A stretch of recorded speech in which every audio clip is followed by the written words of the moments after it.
Almost forgot. I'll need that.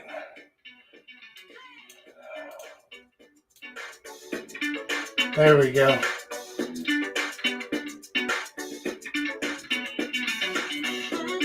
All right. Let's roll with this. Man. Welcome to the party, guys.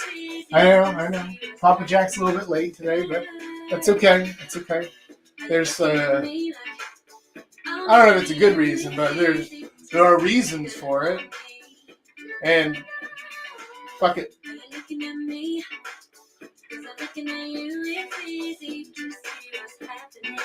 Chugs with chaps, baby.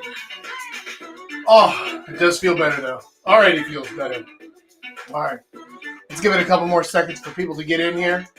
We can get started on tonight's lesson.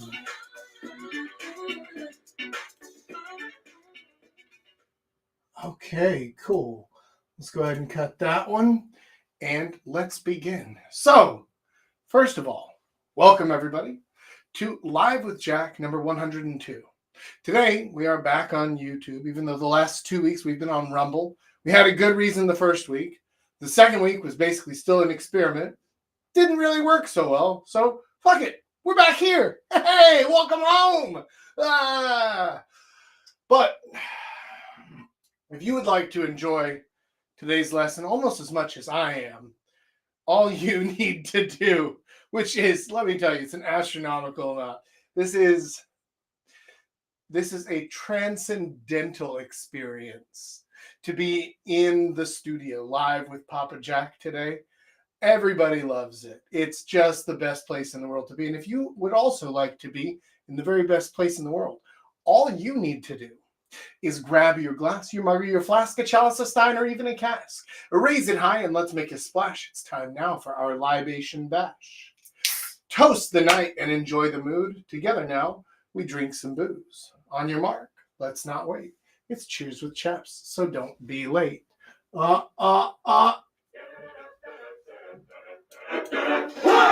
Cheers!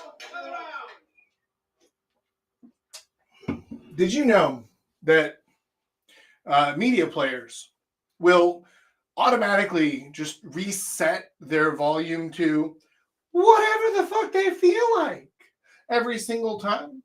It doesn't hold consistent after you close it and then reopen it. And it doesn't go back to the same amount every single time either.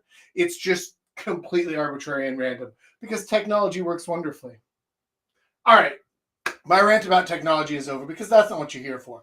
Let's be entirely honest. What you're here for is you're here because you want to learn about how to create a great relationship. And that's what I'm going to teach you today. Is I'm going to go through a blueprint of a great relationship with you. But most importantly, we're talking about creating it from the start. So these are the things that you need to focus on at the beginning of a relationship in order to make sure that it starts well and then continues well. And then even if it doesn't, well, we have that contingency built in as well. So let's go ahead and jump straight into today's lesson.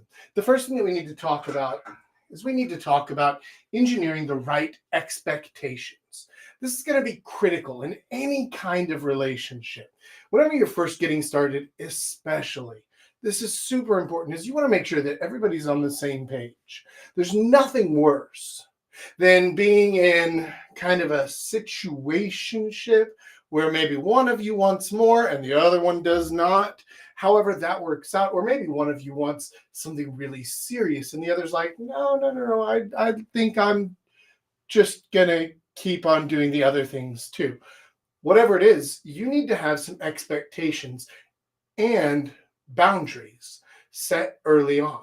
So whichever side of this you find yourself on, it's very rare that two people, especially at the very beginning of a relationship, actually want exactly the same thing.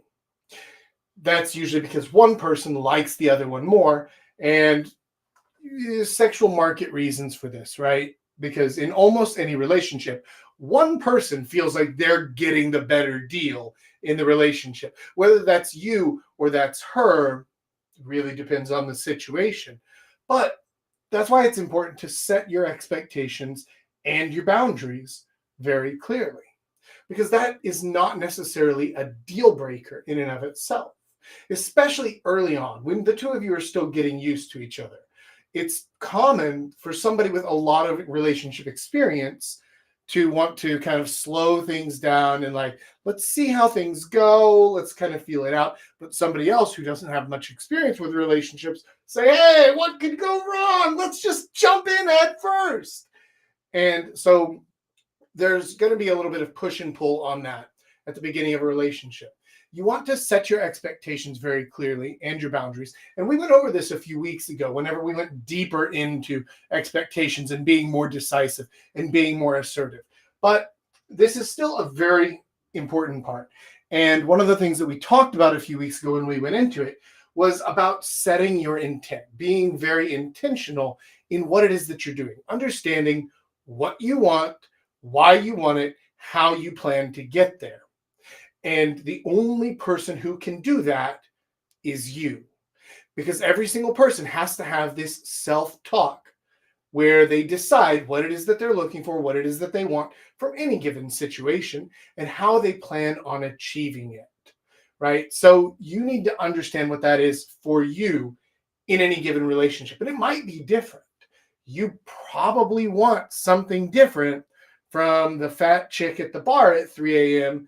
than you want from the good church girl who looks like she would be a great wife and mother, right?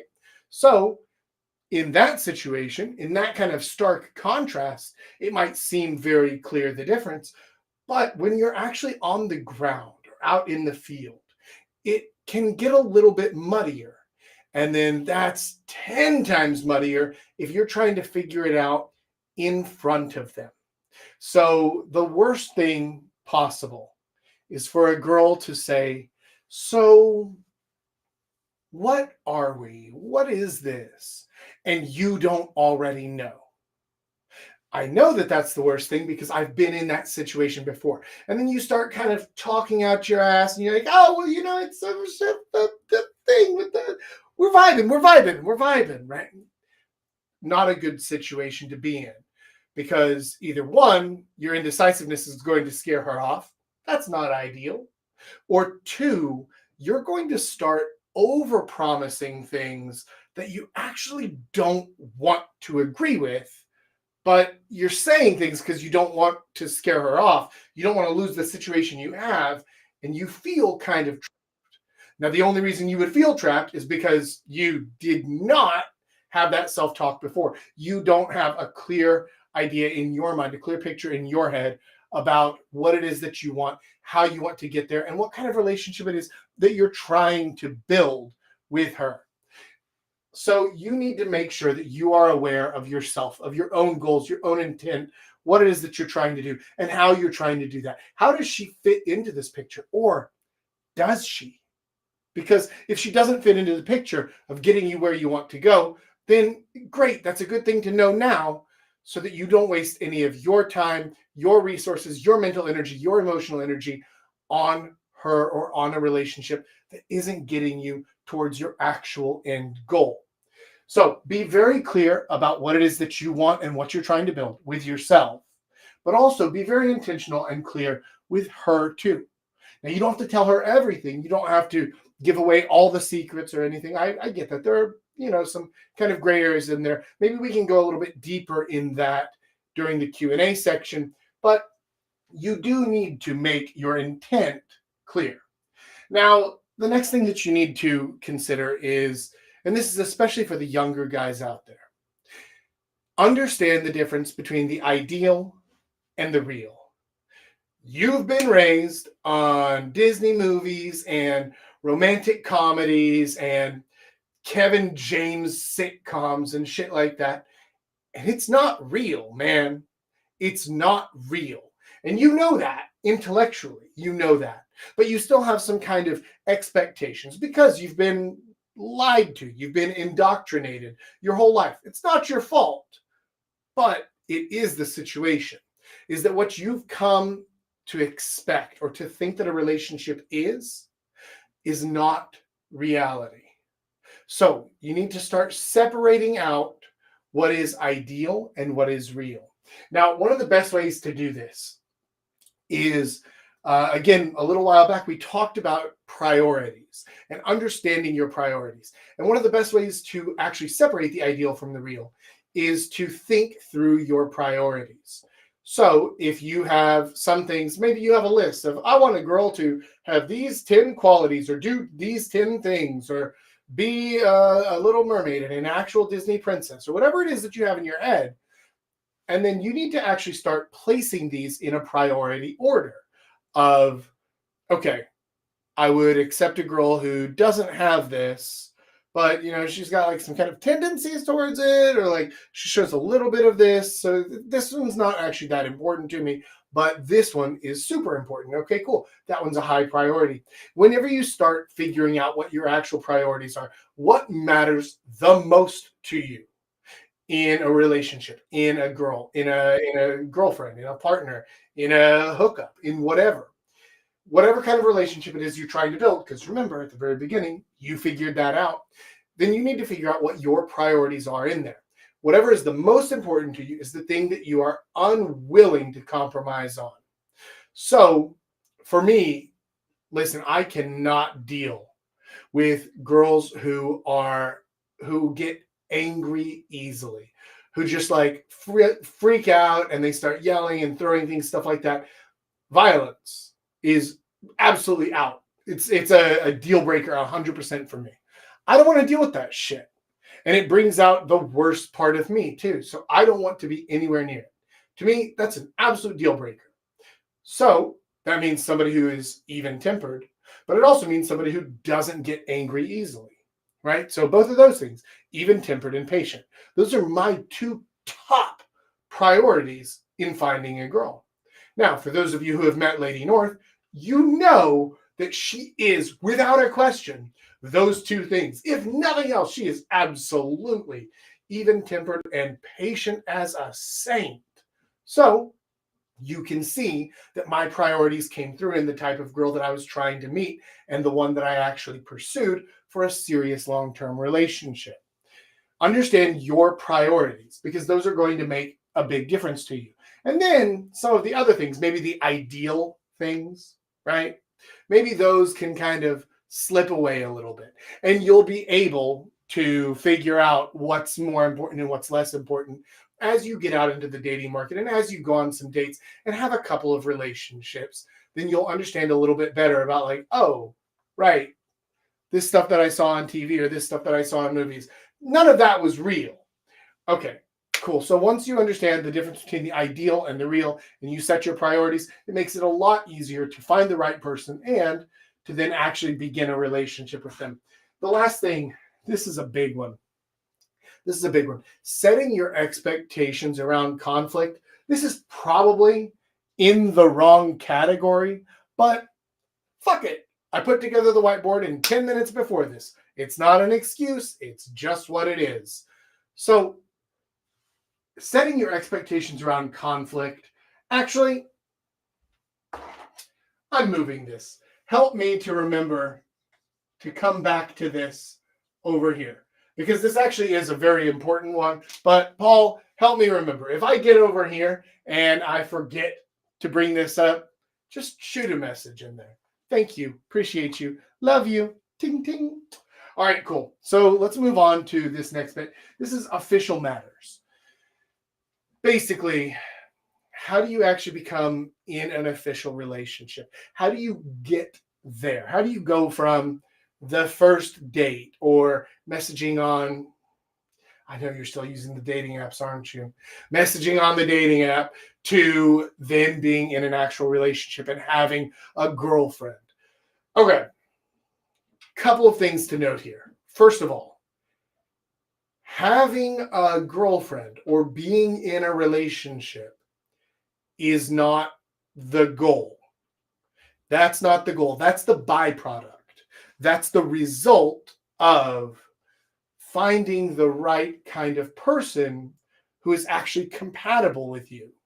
That's the goal. So if you go out in search of finding a girlfriend or making a relationship, you will probably succeed, but it will not feel like success. It will very much feel like failure because you've succeeded, but you succeeded at the wrong goal. So instead, make sure that from the get-go, from the very beginning, that you are focused on finding the right kind of person, the right kind of girl, who you're actually compatible with, who you can create some kind of a connection with.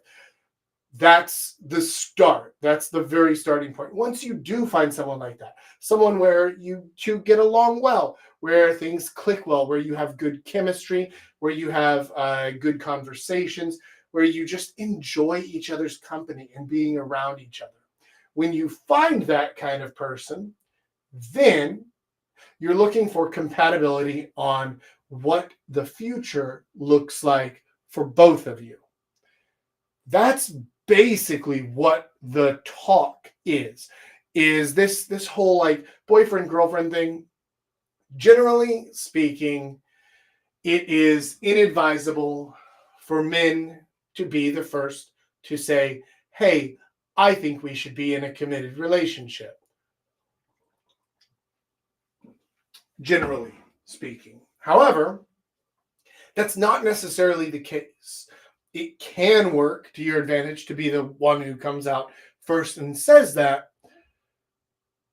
But I'm going to go out on a limb here and say if you need advice on the blueprint of how to get there in the first place, you should probably hold off.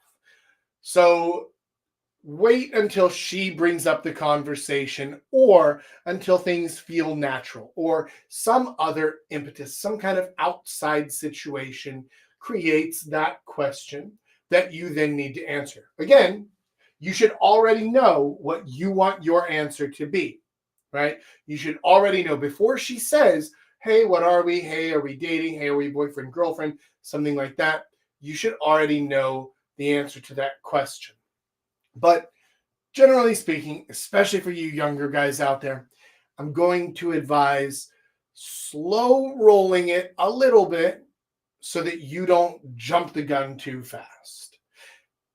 Any of you guys who have hung out with me before, especially if we've gone out drinking, you've probably heard the story of the two bulls. And I'm going to go ahead and tell it again now for those of you who don't know. So there were these two bulls who walked over a hill, an old bull and a young bull. And they looked down into the valley below them. And they saw a field full of the most beautiful cows they had ever seen in their lives. And the young bull, in all his excitement, he said, hey, let's run down there and fuck one of them. And the old bull said, no, let's walk down and fuck them all. This story tells us a lot of different things, but one of the most important things to this particular moment is that the young bull, which for those of you in my audience who are younger, who are less experienced, you're going to tend to rush into things because you're trying to get to what you think is the goal as quickly as possible. But you're not, because that's the wrong goal. If you pursue the correct goal, you have complete control over the situation and you can do whatever you want with it. So for those of you who are younger, less experienced, slow roll the promising of commitment until at least she asks. And then you can say, yeah, of course, boyfriend and girlfriend. Yeah, I think that's a good idea. Okay, cool. That's how you can get there. That's how you can deal with the talk if you're younger. Now, if you're a little bit older, if you know what it is that you're looking for, if you know what you want in a relationship, and if you know what you want in a partner and who you're trying to find, then you can kind of dictate the terms. You can say what it is whenever you want because you already know, oh, this is the situation. Okay, yeah, we're good. I know all the signs through experience. So the second time that I met Lady North, I told her, hey, you're my girlfriend now. And okay, yeah, I guess so. All right, sure. But that's because I'd had over a decade of experience dealing with all the bullshit, and I knew exactly what I was looking for, and I knew when I'd found it. So there's a big difference there between the younger and inexperienced guys and the older ones who know what they're doing. Next, setting definitions and plans. So there are some things that you won't need to define early on. Like, okay, cool. If we're boyfriend and girlfriend, then that naturally implies sexual exclusivity to everybody, anywhere in the world. So that one you don't need to define. But if there are other things, other expectations that you have in a relationship, if you say, by the way, since you're my girlfriend, there are a couple of things that I'm going to expect from this. And you can tell me what you expect from our relationship as well, so that we're clear where we stand with each other, make sure that we don't disappoint each other, right? So that, we can have a good relationship. Because if you don't have that conversation, then you end up stuck in what are called covert contracts. And that's never a good thing. In a social relationship, like friendships or anything like that, in a work relationship, in a romantic relationship, covert contracts exist all the time in all different kinds of situations. And if they're not stated explicitly, then they're actually really damaging to the relationship itself. You guys absolutely know what I'm talking about. If you've ever had a boss or somebody like that say something like, oh, by the way, I need you to come in and work this Saturday. And you said, wait, what? No, like, we talked about this before, right? I don't work Saturdays. That's not a thing. And they said, well, yeah, but I need you to. Their expectation that they never said was that you would drop everything and do what they wanted because you're working for them. And you had the expectation that they would not ask you to do anything that they had not clearly stated, right? Which is actually a perfectly fine and healthy expectation. So the same thing exists in relationships, in romantic relationships, where a lot of times people will expect something from a boyfriend or a girlfriend, but they won't say it. And then they'll be very, very disappointed when the person doesn't do that thing. In order to prevent that, early on, you can have a conversation with her and you can say, by the way, there are a couple of things that I expect from this relationship. I want to let you know now so that I can make sure that we're on the same page. And I want you to also tell me what you expect from this relationship, from me, right? This will make sure that I know what it is that you expect me to do or not do. And then we can make sure that we're on the same page. Because if I started dating Lady North and she said, oh, by the way, now that you're my girlfriend or now that you're my boyfriend, I expect you to quit drinking with your friends, I would say, oh, okay, cool. I had no idea. Right. So this is already a no-go. This is not going to work. Right. So if there are some expectations like that or some things, some deal breakers, then it's better to get them out of the way early on so that you don't have to, again, waste your time, your resources, your energy on all of that stuff on a relationship that's eventually going to be doomed because of these hidden expectations or these covert contracts that could have just been said at the very beginning and saved all the time, effort, and heartache. So have a talk, and it doesn't have to be long. It doesn't have to be serious. Even though a lot of the advice I'm going to give here, it's not particularly romantic. It's not particularly exciting. These are important things. Don't do them all at once, right? Don't be the what was his name? The character's name in American Psycho, like the Christian Bale character, whatever. Don't be that guy. Was it Patrick Bates? Is that it? Anyway, don't go American Psycho on her and just sit down and be like, okay, so let's design exactly how our relationship is going to look. And we need to write it out on paper and then sign a contract of it. You don't need to be like that. But it is important to have some conversations like this. And you can have them little by little. You can have them one at a time. Or you can just sit down and say, all right, cool. I have a few things I'd like to talk about. And I think it would be good if we just got them all out of the way now. You can do that as well. Be human about it. Don't be weird. Don't be a psychopath about it. And these will actually help to improve your relationship, not damage it. Now, the next thing, right? Cultural considerations. This is a big one. This goes back with the expectations thing. especially if you're dating somebody from another country, another culture, hell, even across the country, they might have different expectations of what a relationship looks like, of what a boyfriend does, of what a girlfriend does. I know that out here in Korea, I was completely taken aback whenever I first started dating girls here, because they were like, you know, sometimes I message you and you don't even answer me for like 2 hours. Why is that? Are you not interested in me? Whoa, wait, what is this? Like, of course I didn't answer for 2 hours. Like, I had shit to do. I was busy.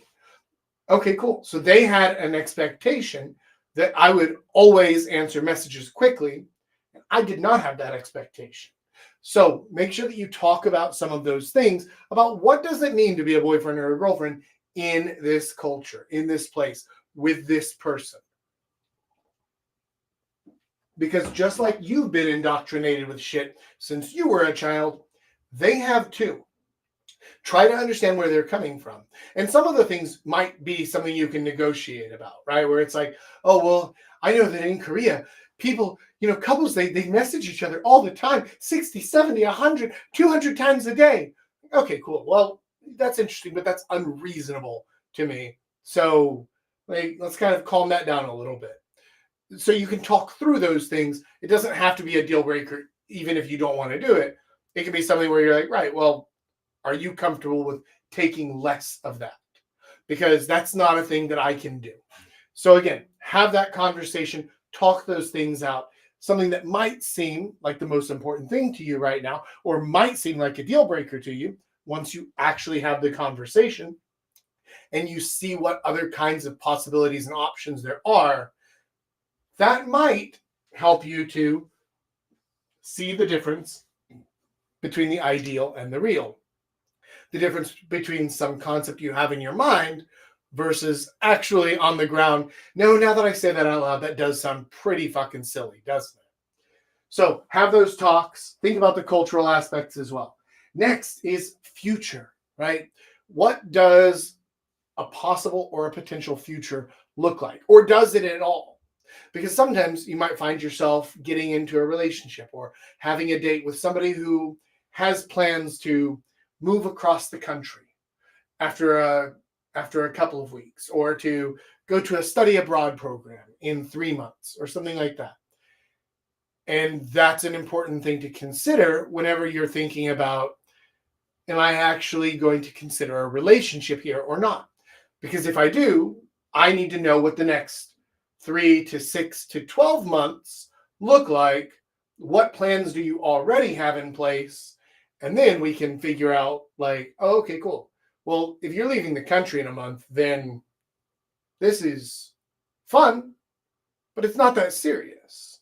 And you can have that talk, and you can make sure to consider that as a possibility or as not a possibility based on already set plans. Now, there are situations, again, especially once you're a bit more experienced in relationships, where you can meet somebody, even though, like in our buddy Paul's case, you can meet somebody who you hit it off with really well, but you're planning on leaving the country in less than a month.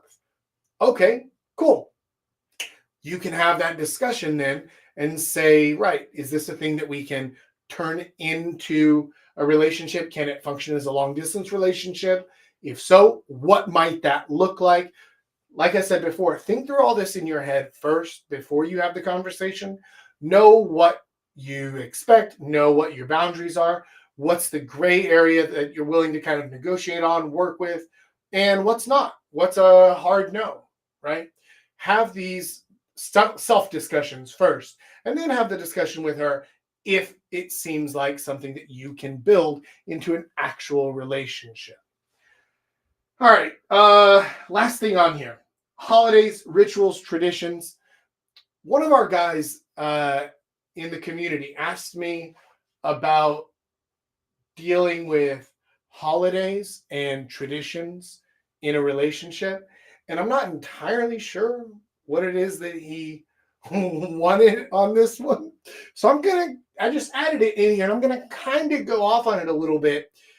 But I don't think that this one is as big a deal as he thinks it is. if you have holidays or traditions or something like that, it's all pure negotiation. That's just a normal part of relationships. That's the same as like going on dates or hanging out with her annoying friend Bridget, who just won't ever shut the fuck up about Kim Kardashian, right? Like it's one of those things. It's just a basic part of the negotiation in a relationship. What are you willing to accept? What are you willing to tolerate? What do you enjoy? What do you not enjoy? How do you feel about doing it? Are you willing to do it even though you don't enjoy it? Is it something that you can kind of build in and it's okay? What is she going to do on your end as well?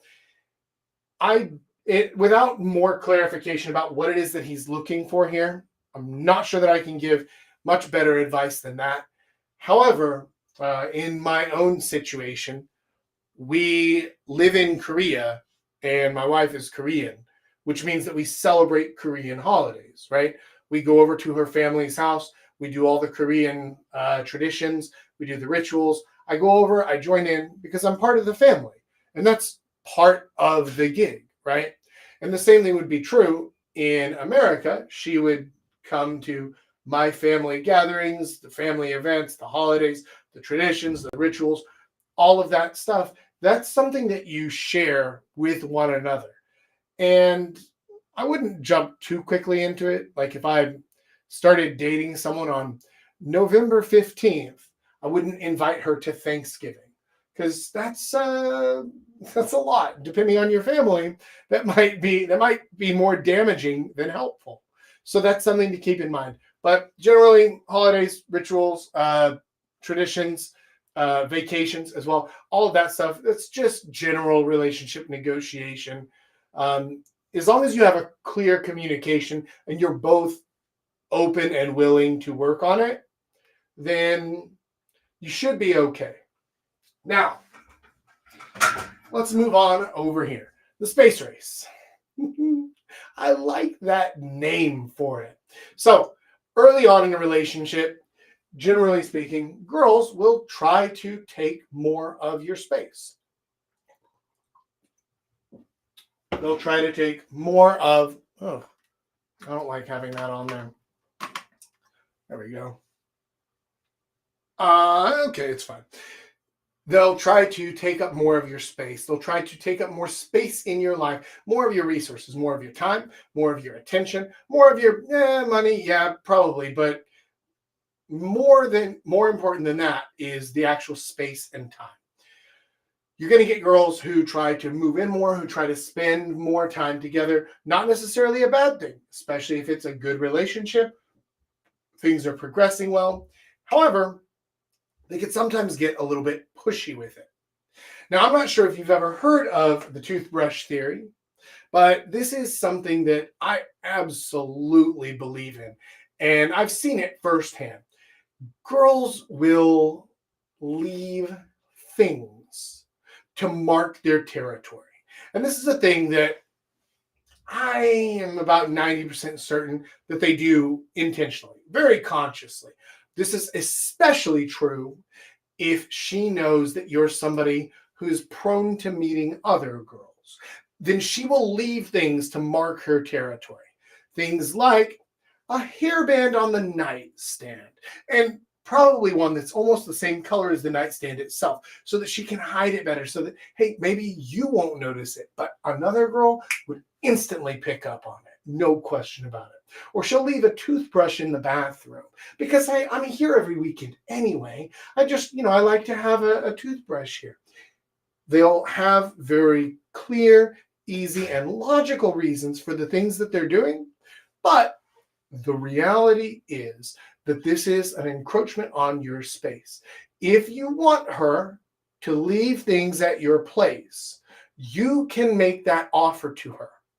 But if a girl is trying to leave her stuff at your place regularly, without asking you first, without saying anything, then you should absolutely view that as a big red flag, especially early in a relationship, because that's a girl trying to move in to your place. And more importantly, to make sure that nobody else can even come close to touching her territory.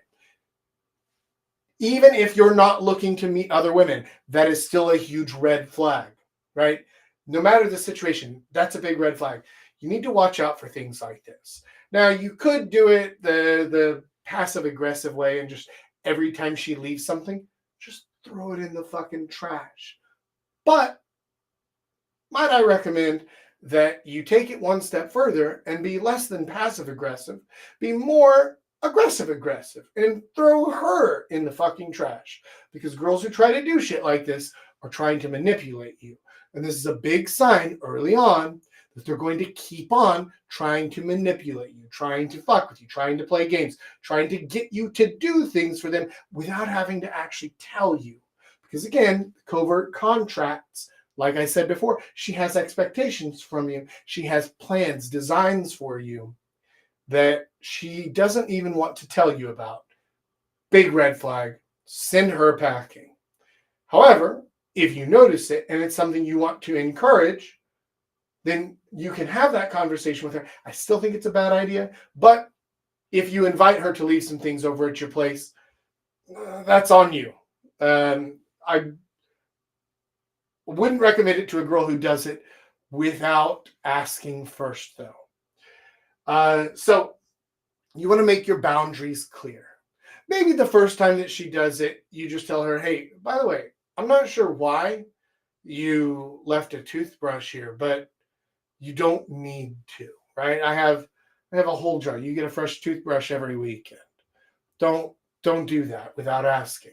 And you can set your boundaries and make them clear. And you don't have to be an asshole to have boundaries. Unfortunately, for a lot of people, especially people from more countries that highly value politeness and indirectness.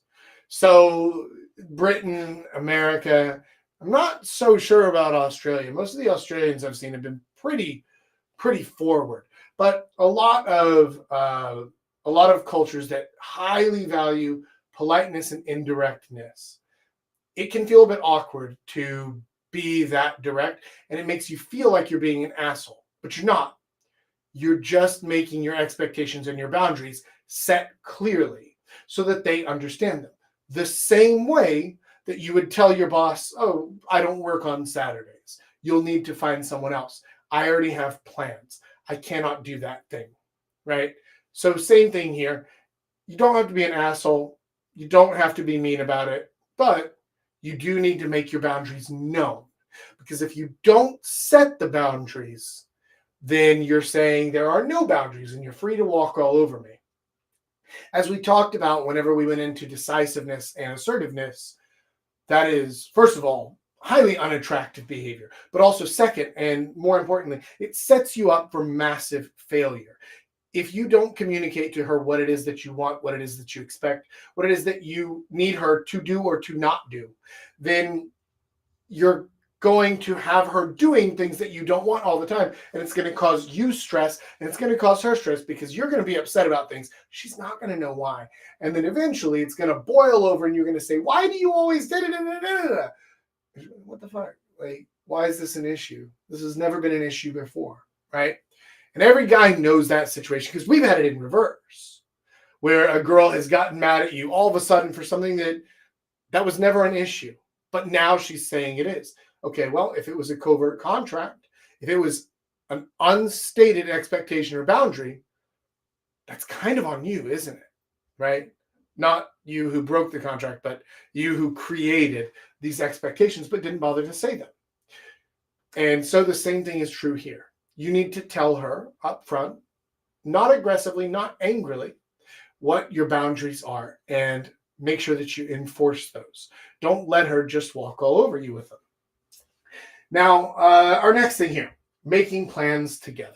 Okay, so this is an interesting one because how often you see each other, what kinds of things you do together, this is going to be different for every type of relationship and for each individual couple. Whatever things are interesting to the two of you and what you like to do together. But to this point, and more to the general idea, how often you do things and what kinds of things you do should be on the same level. You should both be in agreement about this. So if you guys are seeing each other, say, every weekend, okay, cool. As long as you're both cool with that, then great. But if you're getting tired of it, you're like, oh my God, again, like I just need a weekend to myself. If that's how you feel, then you should talk to her about it and let her know. Say, look, I really just need a weekend to myself, or to hang out with the boys, or to play Halo, or whatever the fuck it is that you're going to do. Doesn't matter. But you can just let her know that thing. And again, this comes back to basic negotiation, where you're like, discussion, be open to a negotiation, because again, you're not trying to be a dick, but you are letting her know what your needs are, or your expectations, or your desires, or whatever else. This is the kind of stuff that people mean whenever they say communication is key. And that sounds like such a trite bullshit thing to say, of like, how do you have a good relationship? Well, just communicate better. Wah, wah. Right? And it sounds like some stupid talk show bullshit. But all of these things actually come back down to, right, have that talk with her. Say those things. Let her know what it is that you're thinking, what you're feeling, what you're expecting, where your boundaries are, stuff like that. So if you learn to actually say the things and make a point of, this thing is important to me, I want to do this. And then the other things I don't care about. That's fine, right? You're working with it both ways. So if I tell Lady North, hey, I know you want me to go do this thing on that weekend, but I can't. I have other things that I need to do that are very important to me. That is a perfectly acceptable thing for me to, first of all, say. But second, it's something that she will accept, because all the other times I go with her to whatever event is important to her. So if I'm calling out on one, it's because I need to call out on that. She understands that and she knows that. And so she doesn't get upset about it. Because again, these things are clearly talked about, and we have our expectations aligned with one another. So she knows what I need, what I want, and I know what she needs and she wants. And we find that middle ground where we both get what we need, and we don't always get what we want, but we both often get what we want, because the overlap is so strong there. So that's how you deal with making plans together, with setting up your schedules, things like that. Growing stronger and closer as the relationship progresses. I thought that this would fit well here. It doesn't. That needs its own whole lesson. I can't deal with that one right now. But what I can do is, I didn't forget it. Is the expectations around conflict. Okay, cool. So this one is actually a really important talk to have fairly early on in a relationship. Maybe like a week or two, basically when you're still in the honeymoon phase. You should have a talk at some point of saying like, hey, look, I know everything's great now, but we aren't always going to agree. So let's talk about like, what is our conflict resolution style? Like, how do you deal with conflict? And here's how I deal with things. You want to have this talk early on, because it does a couple of very important things. First of all, boundaries and expectations. Like I said, the thing about like, no violence. Don't freak out. Don't yell at me.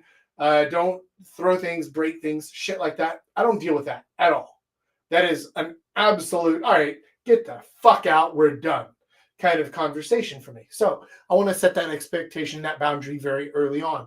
But another thing that it does, this is part 2, is it works the same as like a fire escape plan or like an emergency plan, where when this situation comes up, we both know what to do. She knows what you expect and she knows what your boundaries are.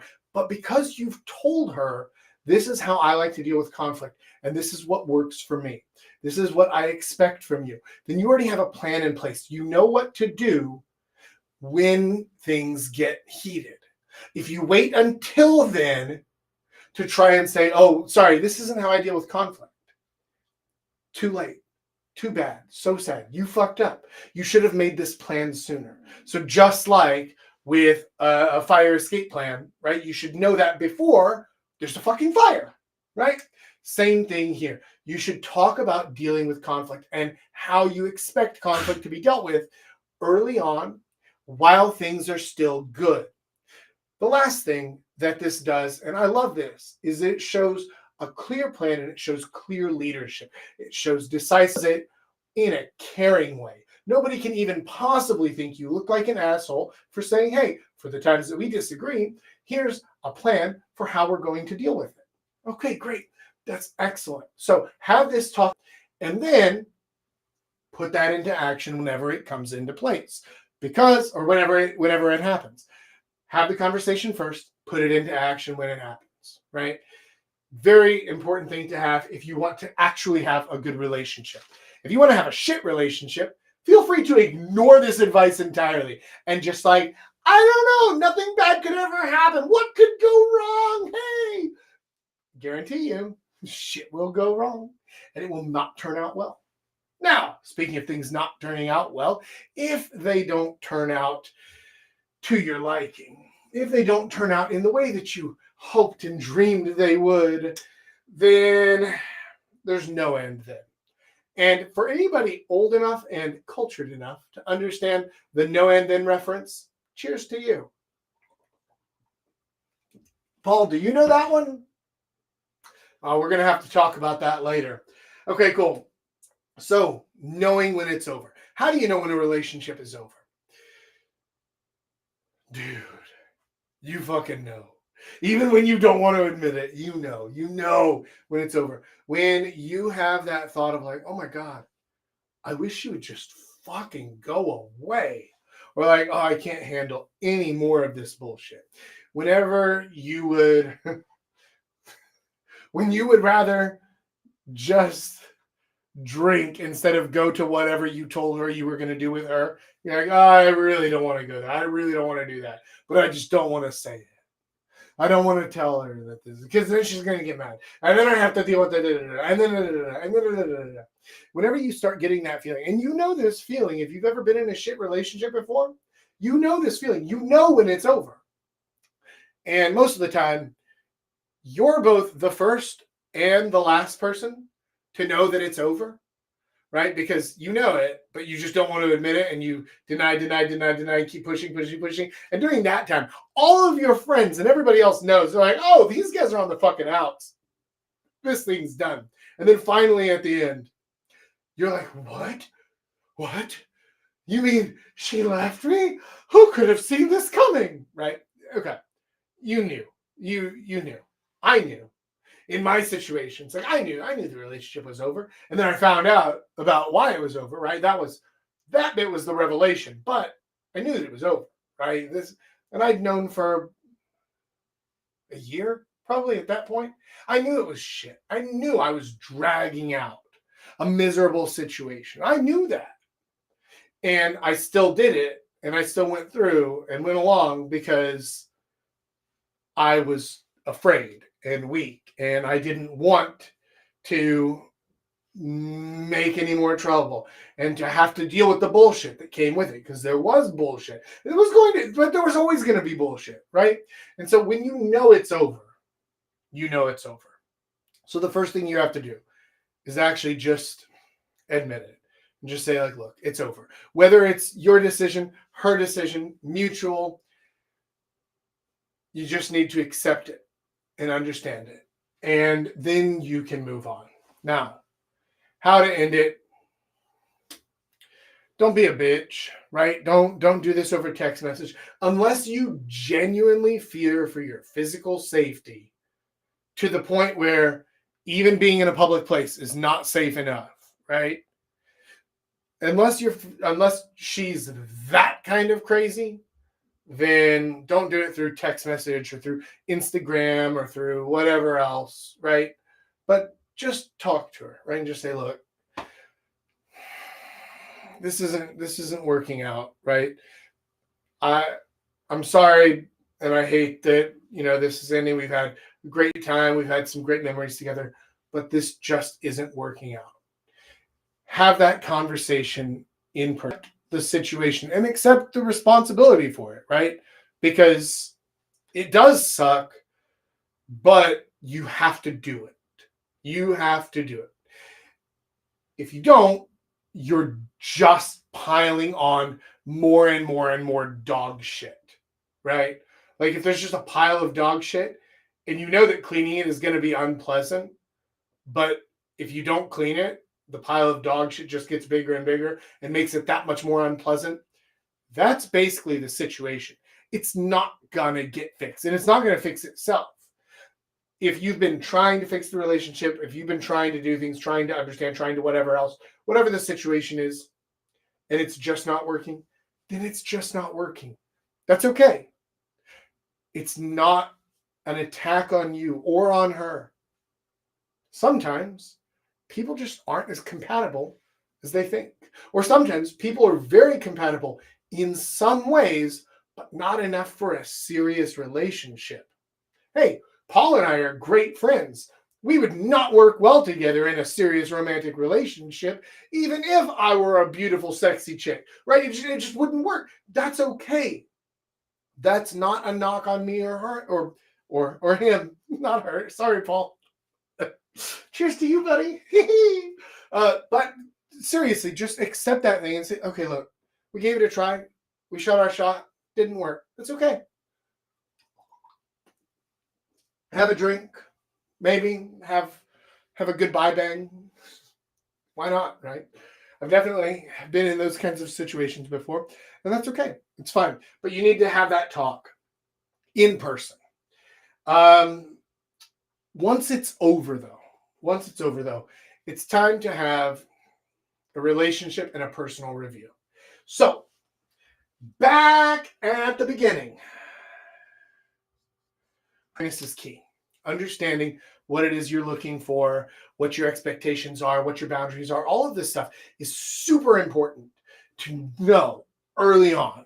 Okay, cool. So, relationship review. In this relationship, what did I learn? I came in with a hypothesis before.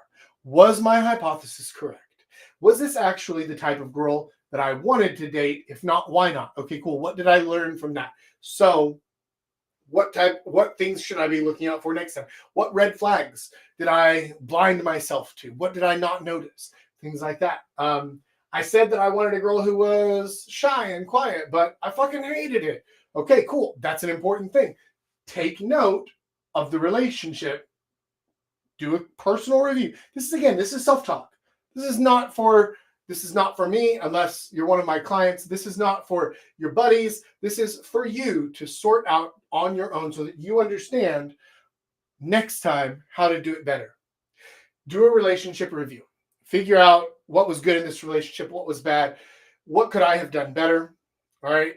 What did I do too much of? What did I not do enough of?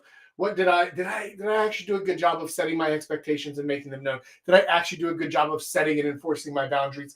If not, why not? Okay, cool. How can I improve on that next time? How can I do a better job? All right, these are important things. Do a relationship review. Also, do a personal review for yourself. What did this relationship add to me? What did I learn from this? What did I gain from this? Also, what did I lose from this? What did it cost me?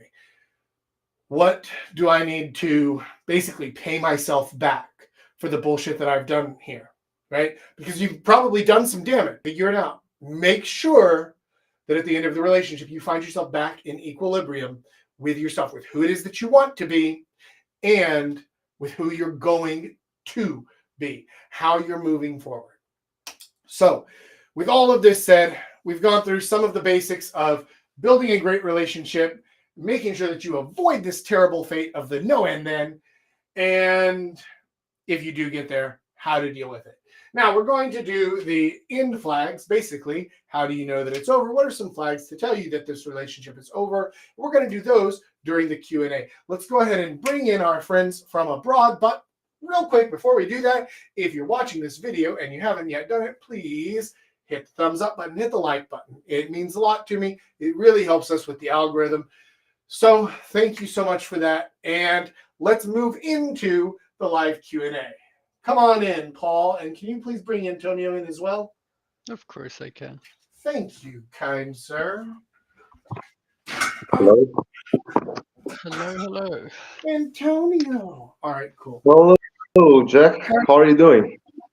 Oh, All right, let's move this down and get set up here in the Papa Jack corner, and then I actually need to. I'll deal with that whenever I get back. I'll be right back. You guys go ahead and get started a little bit. Start talking about some of the flags. How do you know when a relationship is over or it's going downhill? What about your experience, Paul?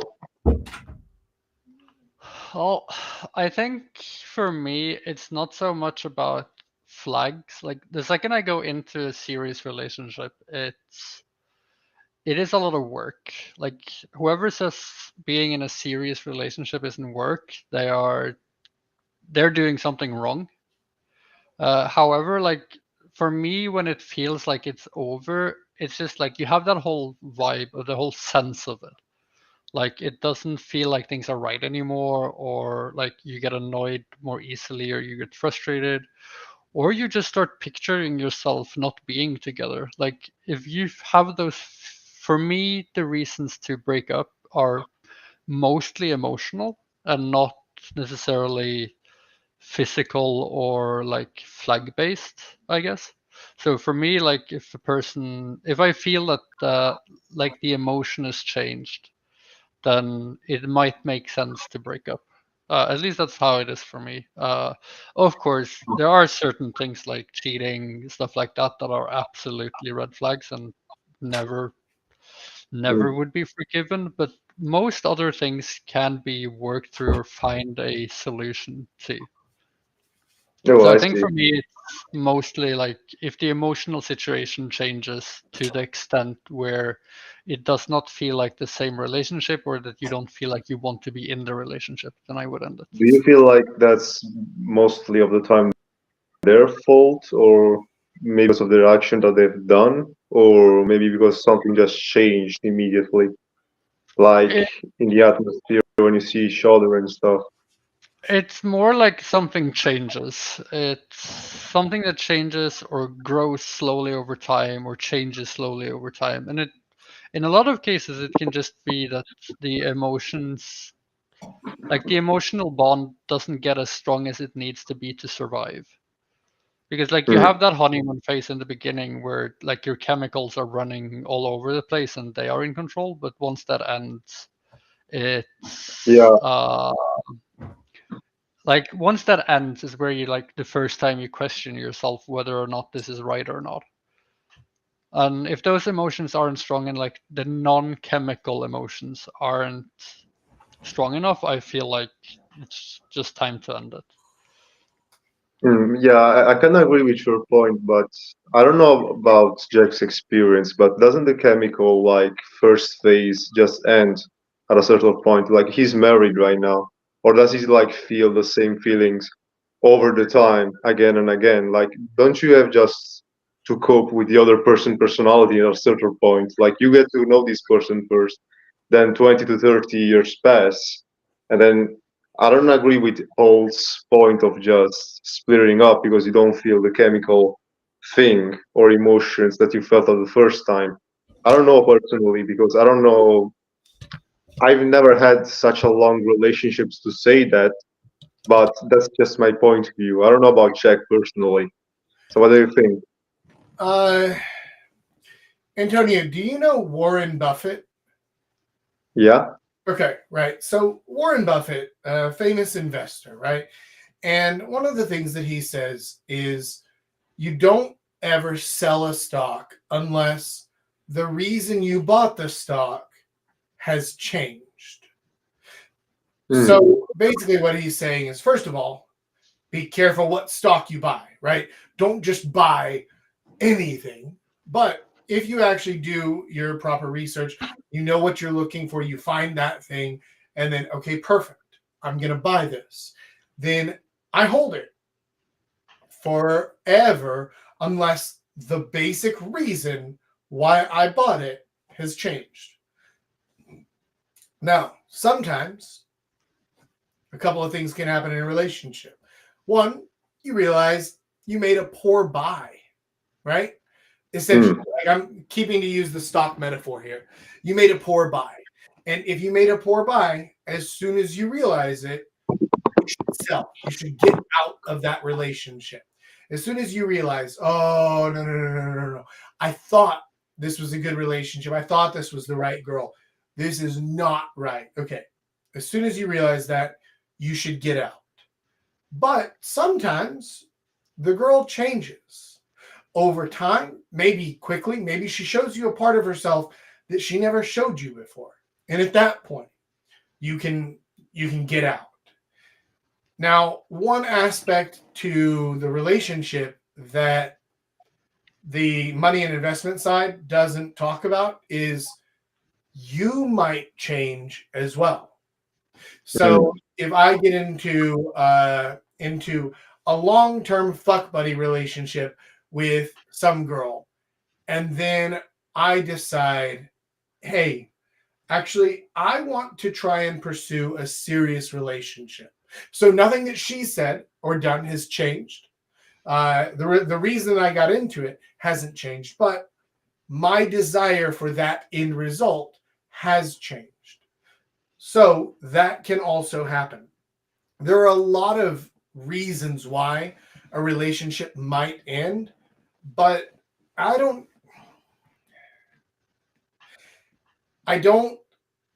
outright agree or disagree with Paul's statement earlier about like the chemical changes, because that can happen. Like there have been girls I've dated in the past where like, oh, we got together and then we basically spent every day together for 3 weeks and like banged it out every single day, breakfast, lunch, and dinner. And then after a few weeks, it was like, oh, okay, cool. Well, now that that's worn off, there's nothing here, right? There's no foundation. This was just a fucking jet ride. That's all it was. And so like, that's okay. But you should know that, fairly early on before you get into anything actually serious, right? So what I meant with that is, so the chemical reaction of falling in love is said to last somewhere from 3 to 6 months, where you have that feeling of being freshly in love with someone. For me, I tend to fall in, like, this is the thing for me personally, like I tend to fall into the relationship trap after 2 or 3 months while I'm still on that high of the emotion. So Yeah. it might be bad. Like if you go back to the stock analogy, like I buy the company before I completely know what I'm getting. Yeah. Or, well, I am still too blinded by the hype, right? Yeah. And I think like that's when it's okay to do that. When it comes to like I typically say that for a man, he knows after 6 months if he's marrying the girl or not. Like, Yeah. yeah, because we are very simple. Yeah. So unless anything major changes, and that is something I've noticed like through the years.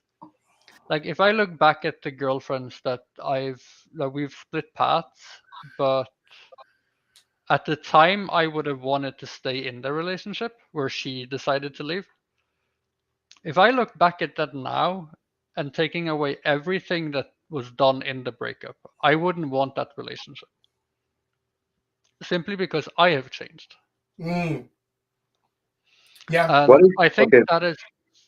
that's so for Antonio, you were early 20s, right? Yeah, I think one like thing you will for example, I you think get one like thing that changes a lot once you like early 20s, mid 20s, actually all the way until 30, your priorities in relationships are very different.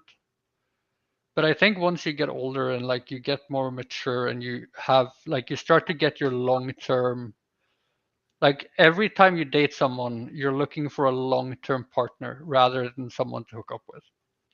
And at that point, your priorities in the relationship change and the dynamic of your relationship changes. Yeah. So if I try to redate someone I dated in my early 20s, that would never work because we are not on the same page anymore whatsoever. Yeah. But back then, we both wanted someone regular to fuck with. And that's fine. Yeah. So priorities Absolutely. change. Absolutely. Well, and not only that, but like the younger you are, the more limited your pool of options is. Like I don't care how outgoing or sociable you are, Antonio, because I have almost 20 years on you, I know more people than you do. For Yeah, sure. that's obvious. For sure. Of course, right? Obviously. Right. So when I was your age, my potential pool of people to meet and date was about 2,000 total. Like if I'm including the girls in my university who are within my correct age range, which in university is like 1 to maybe 2 years, and who I might have at least a little bit in common with to be able to date, it was about a pool of maybe 2,000 people, right? Okay, cool. That sounds like a whole lot, right? But now, like if I were single now, my actual pool of people to date, I have more than 2,000 contacts in my phone, right? Like the actual potential pool of people to be able to date is, it's not technically infinite, but it's probably closer to about 500,000 or so, where like, okay, cool, I could easily jump to any city in Korea. Bam. Like I can find somebody 24 hours who's at least mildly interested in me.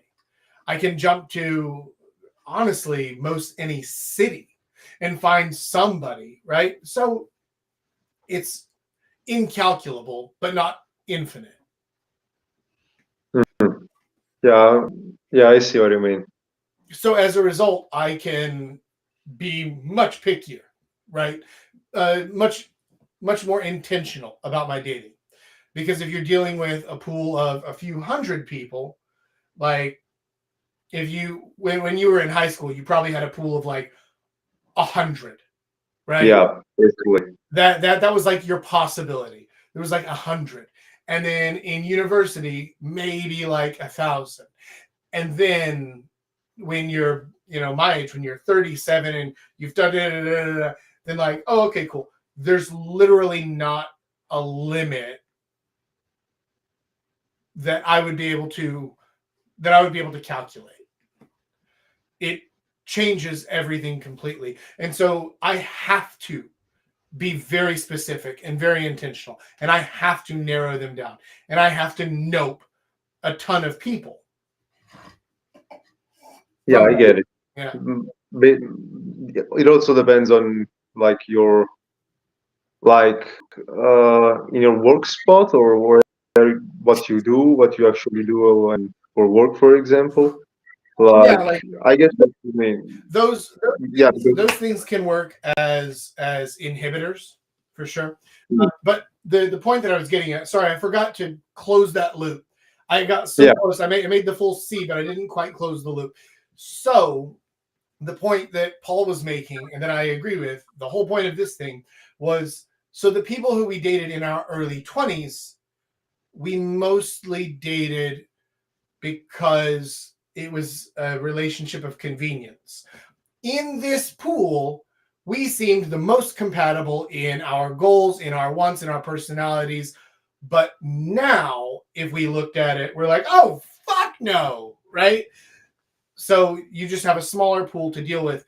And so you don't yet know what it is that you're looking for.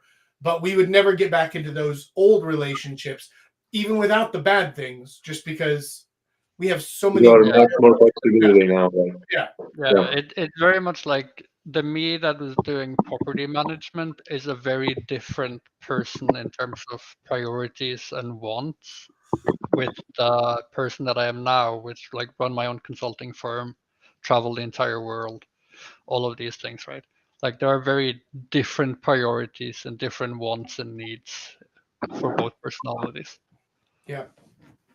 Yeah, there's over time you guys basically changed, yeah, like everything about yourselves, your personalities and stuff, but also your needs in terms of relationships.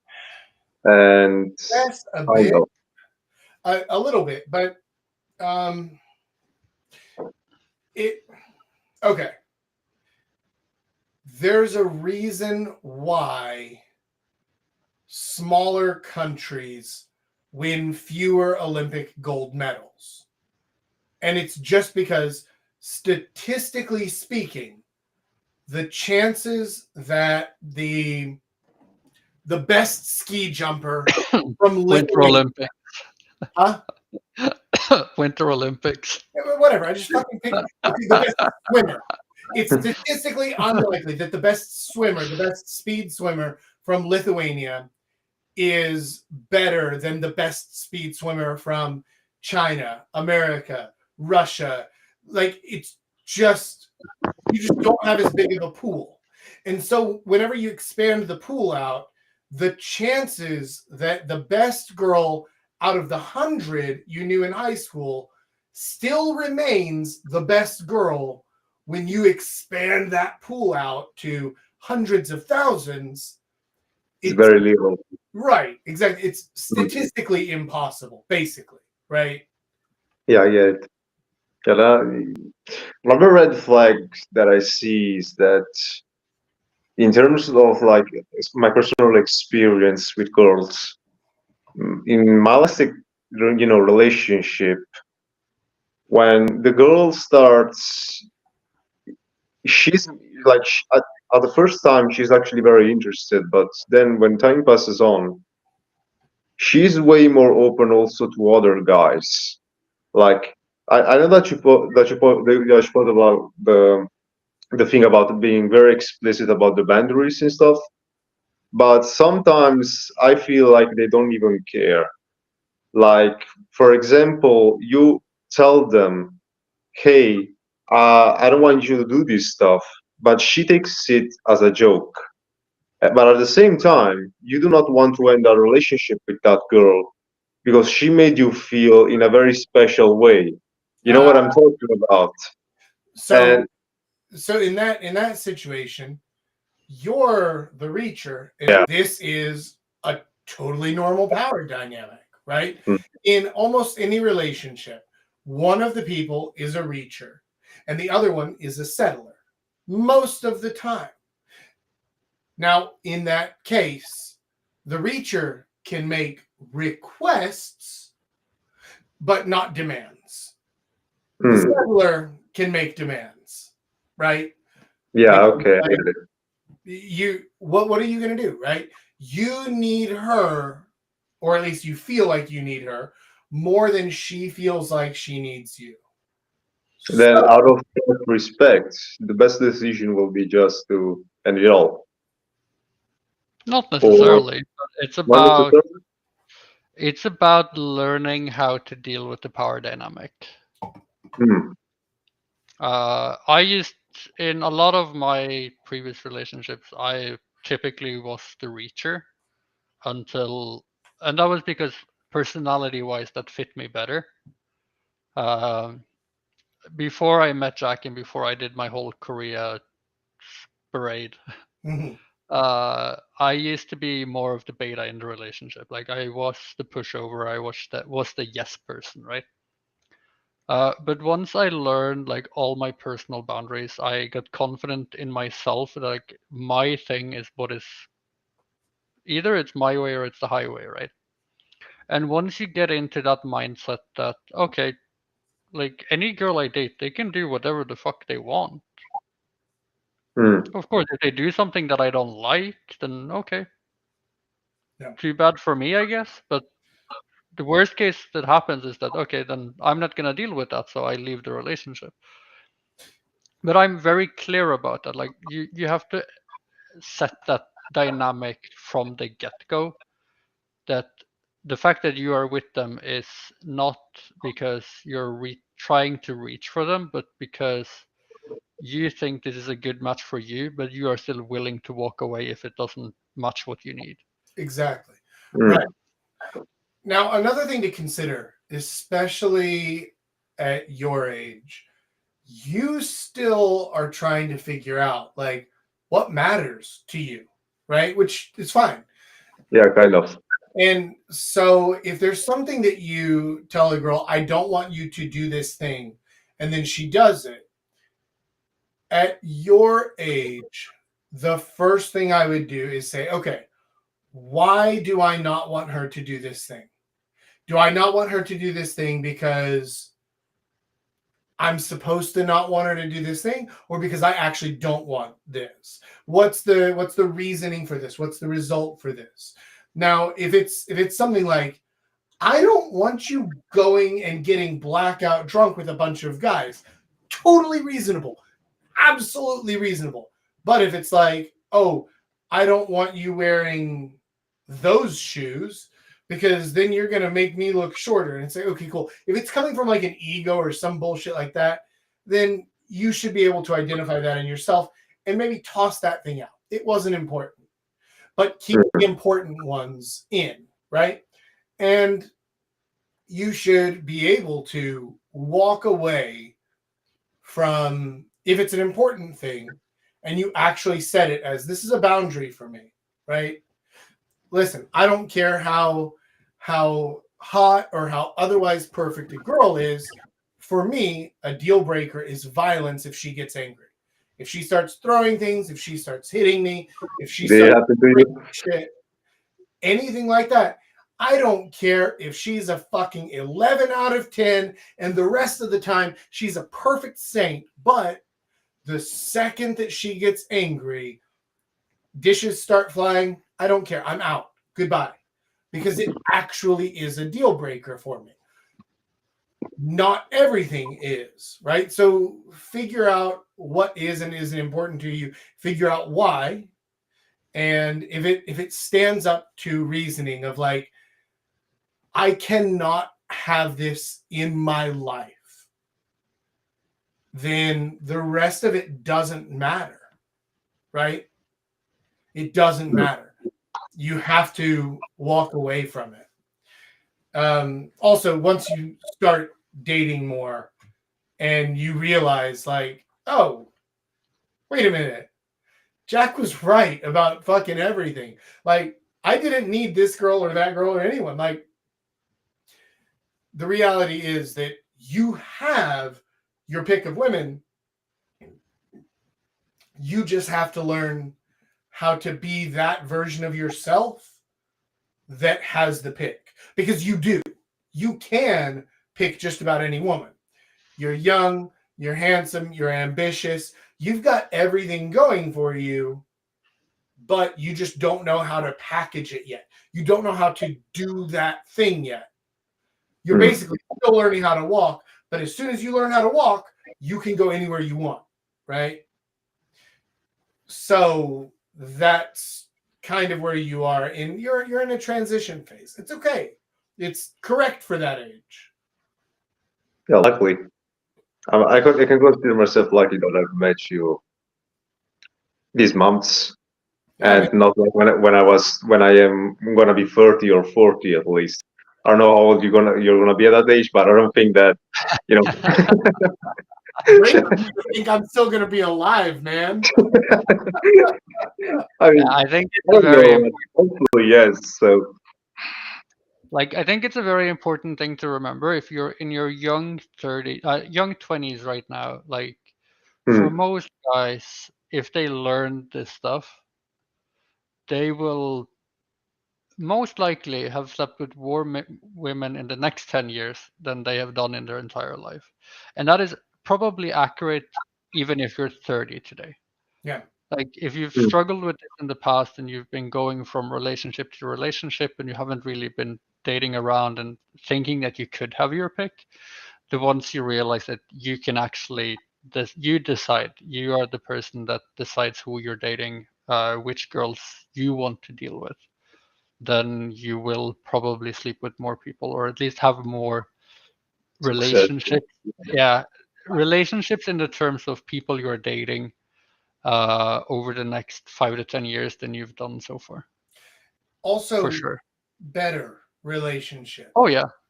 Because you'll learn how to actually respect yourself, how to set your expectations and boundaries, like we were talking about, how to know when should I walk away from a relationship and when should I just like, do you know what? I probably wasn't right. Like that's not an important thing. and you'll figure those things out, and you'll have better relationships as a result, because you're not just figuring it out on your own. Yeah, I think that's also a very important thing. Yeah. But not also for me, even for the younger side, like let's say 18, 19, 20 years old, I see a lot of them don't have the guidance on that stuff. Like most of the times they get thrown out into the field and say, figure out yourselves. Yeah. And yeah, and the problem with that, I don't know if it should be taught by their fathers mostly. I don't know about that specifically, or if they should find a mentor themselves for this kind of thing. I think But, the most normal way to kind of get into this kind of thing is, at first it's instinct. Like, you do what feels right and what you think is right, and then you learn from experiences. And what we like as a community, we're lucky that we can learn from each other's experiences and get the quick path through all the failures. But I think the general way for people that the people that takes this naturally, it's a sense of instinct and raw kind of interactions that actually defines how they get there. So here's the thing. There's not a normal. The reason that there's not a normal is because this is new. Like, historically, in society, this is new. My parents' generation, if you weren't married by 30, there was probably something really wrong, right? And so by the time that I was 25, and it's like, oh, the world has changed dramatically. Everything's changed. The way people meet, the way people date, the way marriages work, everything has changed dramatically. And so we have this really weird situation right now where some people are saying you have to do it the old way, and some people are saying, no, you should never get married, forget bitches, chase money, pussy, weed, whatever, right? And you end up with these really wild extremes. And then there's people like me who are in the middle who are like, right, well, so the old way, just, I would kind of prefer it, but it doesn't exist anymore. That's just no longer the reality. You can hope, you can wish, you can pray, but it doesn't exist anymore. Also, this situation is fucking toxic. This does not create happiness at all. So, how do you walk that middle path? How do you actually figure out, how do I date people? How do I find a good relationship? How do I deal with these things that, nobody could teach me this. My dad couldn't teach me how to do this. My dad was married when he was 24, right? He had me when he was 26. Now, I'm 37, and I've got a kid on the way now. So by the time you turn 40, he's literally going to be your age now, right? A little bit older. But yeah, my dad could not teach me how to live this life and how to actually, how do you date to find a good person? Because when he was young, it was like, well, no, you just date until you find somebody who they put up with most of your bullshit and you put up with most of their bullshit, but you both kind of hate each other, but you both kind of like each other. And that's not, first of all, that's not realistic anymore. Because of the way that marriage laws and divorce laws are set up. And second, that also doesn't sound healthy. So if we have the option to not do that thing, let's also not do that. Let's improve on it. Let's make it better.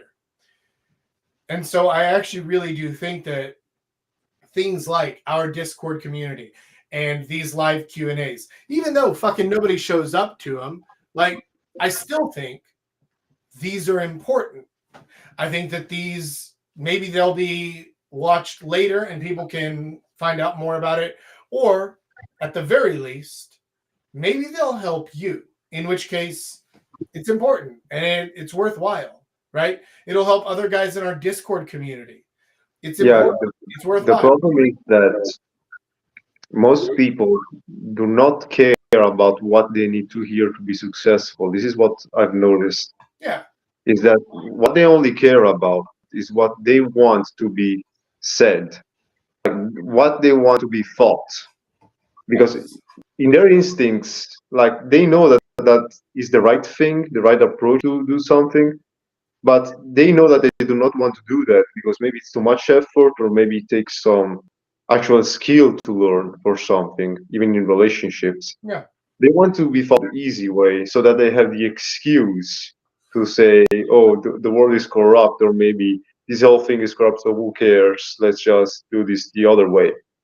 This is something that I've also noticed for a lot of, I don't want to say everyone, but a lot of people. And this gold mine here, where we talk and stuff, I don't think many will actually watch the whole thing or at least take the advice from it. But for those who actually want to improve their lives or actually improve their relationships, they will listen to the whole thing. Like what we are here, like on 100 streams, 102 streams. If, 102, baby. yeah, 102. Like if one person actually cares about changing their lives for the better, I Yeah. think that at least 50 or 60 of them, they did watch everything, honestly. Yeah, Yeah. it's about finding that I person, like those very rare people that actually have a brain, all right? Or not actually have a brain or say that everyone is stupid or anything like that, but actually think in a, um, they actually want to try, all right? Because no, I don't feel like everyone wants to do that, at least in my generation of people. It, But I don't know it's about very, everyone else. it's very easy to feel trapped. It's very easy to feel like things are bad for me and that's somebody's fault. And so what? Now I Mm. have to do a lot of extra stuff and I have to put in all this extra effort to do things that other people didn't have to do all this before, but now I have to. This sucks and it's somebody's fault. And so they'll blame women or they'll blame Trump or they'll blame Obama or they'll blame fucking Yeah, Berlusconi or they'll blame whatever. They're like, listen, there are people who genuinely not even in a joking way will say, oh, well, today's economic system is not easy for me to succeed, so therefore we should bring back communism, the thing that killed more people than literally any other ideology, virus, system, anything else even more than the world Nazis. has ever seen. We should Yeah, bring that back. And there are people who actually will say that. So I get that people can feel trapped and then they feel like, oh, well, it's somebody's fault. So we should blame those people. So eat the rich, or so destroy the system, or so hate women, so MGTOW, so Andrew Tate, so Jordan Peterson, so whatever. And they'll come up with things, or like, okay, so because sexism, because racism, because misogyny, because misandry, because who cares? I don't care, right? At the end of the day, where all of those conversations lead is this simple endpoint, which is, okay, let's say you're right. So what? You're still in this situation. mm. Are you going to do something about it or not? I Right? think what we will see is, especially in the dating sphere, is that the people that are successful get even more successful. So the Yeah. gap between the good and the bad gets even bigger. Yeah. And that is something I've noticed, like in the years that I've been in Korea. Like the longer I've been there, the easier it gets. Dude. Like even though yes, I get better at it, but still, like, it gets easier and easier, even though the age gap gets bigger and bigger. You're preaching to the choir, man. I'm 37. I'm old. I'm fat. I'm bald. I'm not particularly attractive. Doesn't matter. The other night, I was on my way back home, drunk as a skunk. It was Super Bowl Sunday. I had been drinking since 8 a.m. It's now 11 p.m. So I've been drinking for 15 hours straight. And I'm on the subway back home, and I get 2 numbers from girls who told me, oh, it's too bad that you're married. And I'm like, yeah, well, I am, and I'm not going to do anything with you. But, it's a good conversation. Now, doesn't matter. And these are 2 young, cute girls in their early 20s. And it's not because of looks or money or muscles or fame or status or any of that other stuff that your Andrew Tates tell you, oh, this is what girls like, this is what they chase, this is what you have to have, this is the only thing that matters. Take care of the money, and then the girls will take care of themselves. I'm like, yeah, but which girls are you attracting, right? Yeah. Is that already, Paul, since I came here, the gap between the haves and have-nots, that skill gap has widened dramatically. Because now we're in a situation where, like, when I came here, I had no skill. But let's be entirely honest, 2009 no skill is here. 2024 no skill is fucking here. These are your COVID goblin League of Legend basement kids, right? Like, I had no skill, but I knew how to have conversations because I fucking had to, because I had survival skill, right? Like, I didn't have skill with women, but I had basic social skill. And so I was here. But unfortunately, that gap has increased downward for them at the same time that women's expectation gap has increased upward in terms of what they expect of social skills, not what they expect from height, from money, from fucking six packs, from whatever else, because they don't they care about those things. Those help. They can knock you up a few notches, but I've known rich guys who couldn't get a fucking date. I had a client who, How does that happen? because so one of my clients, this is one of my earliest clients. He was running an AI startup. So very, very smart, very well-to-do. He was not worried about money whatsoever, right? Good-looking guy. He wasn't fat. He wasn't ugly. He wasn't old. He wasn't any of those things. Now, he wasn't like built, but he wasn't in any of the negative categories either. And he couldn't get a date. Now, he could get like a date, but he just didn't have the social skills or know how to even go about getting the date, right? You must have those social skills, because all of that time that the men spent playing League of Legends and watching all of the videos on YouTube and whatever else they were doing, all of that time that we did the things that men are inclined to do. And I'm not saying this in a bad way. Like, I also do a lot of those things. I still play a shitload of video games. I still play D&D with my friends. Like, I'm not knocking those things, but the time that we spend doing those things, the women spend doing the things that women are inclined to do, which is talking to people, developing social skills, going on dates, figuring out their makeup, their setup, their looks, all that stuff. So the things that attract us. Great. Awesome. So now they have social skills that are up here. And at the same time, men have been decreasing their social skills. And so you have this massive gap. So would a woman rather go on a date with a guy who's rich and has six-pack abs, but can't fucking hold a conversation? Oh, she would love to go on a date with him. Absolutely. Get railed out? Absolutely. But does she actually want to like spend time with him? No, not even a little bit.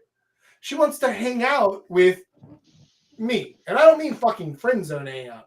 I mean, she would rather be in an actual relationship with me than with somebody who is 20 years younger than me, 10 times more handsome, skinnier, stronger, whatever else. She would rather hang out with me than a guy with no social skills, because that's more important to her. And that gap is increasing even more. Again, because women now out-earn men, like massively. Don't believe any of the bullshit that you hear about like, oh, 77 cents on the dollar, shit like that. None of that. First of all, the study is old at this point. It's like 10, 15 years old at this point. And even that study was incorrect because it didn't account for differences in jobs. So that was comparing like men who are engineers versus women who are part-time nurses or whatever. And so it was not correct. It was not looking at equality in jobs and pay. It was actually looking at the opposite. And in that same study, whenever they looked at the same jobs, they found that women actually got paid a little bit more than men. But now that gap has increased. Now women are out earning men by quite a bit. Women are out studying men. We're already at a 2/3, basically 66-33 women in university over men. In terms of hiring, if you're looking at high-end companies, Fortune 500s, any high-end position, you have no chance of getting that job. None. If there's a female applicant, if there's a black applicant, if there's a fucking Moroccan, you're fucked. Okay, you're not getting that job. You have no chance. So she's not impressed by you being rich. Even if you are rich, it actually doesn't matter because she doesn't need your money. She already makes more than enough her own. Like, doesn't matter. I don't care. The same way that Paul makes very good money. I don't care. That does not make me like him any more or less. It literally doesn't matter one bit. Not at all. And that's the same way that women feel about men as well. Unless they're sponges, like just pieces of shit who just like, oh yeah, if you can't handle me at my worst, you don't deserve me at my best, like that kind of bullshit. Like, yeah, too bad they're always their worst. Yeah, exactly. Like, Yeah. if you can't handle me at my worst, you don't deserve me at my best. And then their best is like, oh, well, I burned the spaghetti. Sorry. How the fuck did you burn Jesus Christ, right? Yeah, like these are not good quality women. Yeah, I think it's very important for men to remember that the more independent women becomes in society, like they have now, is that it increases the requirement from men's side in terms of social skills. Like if But it decreases it on the monetary side. But if you think about it, this is also like a positive thing. Yeah, if you circle back to where we started this conversation, like with you saying, like back when your parents were young, like you were crazy if you weren't married by the time you were 30. Yeah. And the thing 30, 40, 50 years ago, they married out of necessity. Like that was how you had to do it to be able to live a stable life. But that is not the case anymore. Right. Which means even though, so men complain that women are more picky, and of course they are, because they don't have the same requirements anymore. Sure. Like they don't need us anymore, and therefore the requirement for men is that we need to become better. We need to be better at social skills. We need to be better at how to handle relationships. Well, the difference is, yes, that, but what does that actually mean? That means you're no longer needed. So if you want them to have you around, you need to be wanted. Yeah. It's not enough to be needed to provide financial security or stability anymore. That literally doesn't mean anything. Because here's the other thing is that, 40 years ago, 50 years ago, if a woman wasn't married but had a kid, she was fucked unless her family could basically afford to take care of her, right?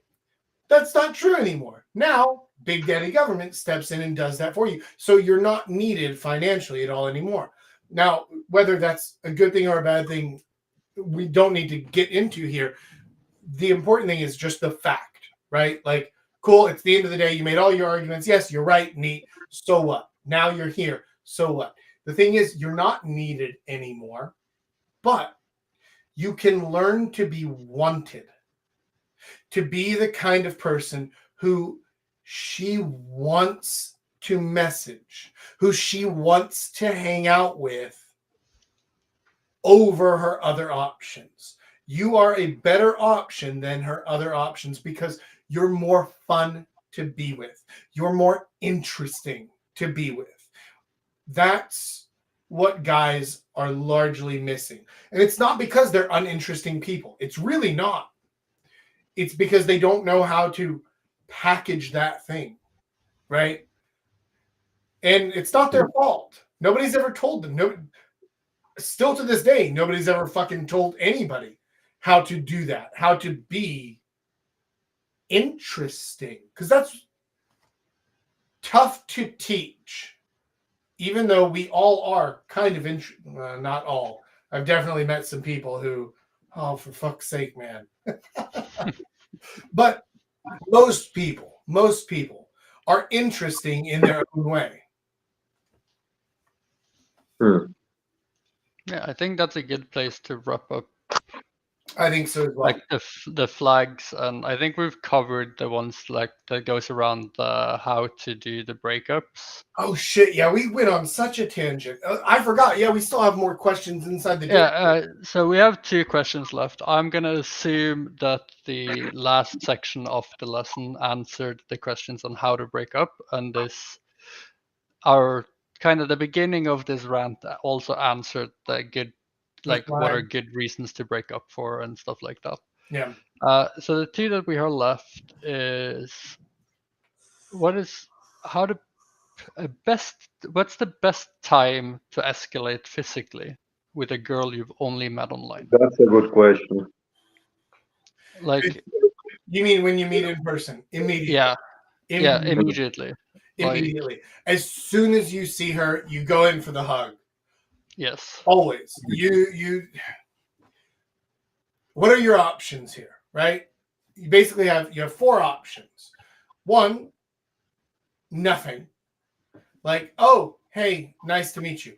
Really fucking awkward and weird. 2, a handshake. Awkward. I'm not a fan of it. This one might be a little bit okay in some situations. Yeah. Like the thing for me with the handshake is the second you give the handshake, it's like, is this a business meeting? Okay, I get that. But okay, so culturally, things are a little bit awkward here. So especially, I'm thinking about like some of our community members who are Korean. If they're Koreans meeting Koreans, then their impulse is option 1, which is nothing. Like you just say, "Oh, hi, nice to meet you," and then you do like a little head bow thing. Don't do that. Don't do that. That's fucking friend zone 101. Get out of that. Yeah. So I think that comes back to a little bit about what we talked about. Is like we need to be better at social interactions and social and for us, you shouldn't ignore culture, but you should challenge culture. So in the case, like if you are Korean and you're meeting another Korean for the first time, you should still challenge the social norm of just doing nothing. Yeah, right. And here's the thing. If she says something about it, so this advice is specifically for some of our Korean members. Maybe tag him in this. Let's note what time it is, about an hour and 45 minutes in the stream. Maybe tag our Korean fella in the Discord who has a hard time with this, right? Listen, go for the hug.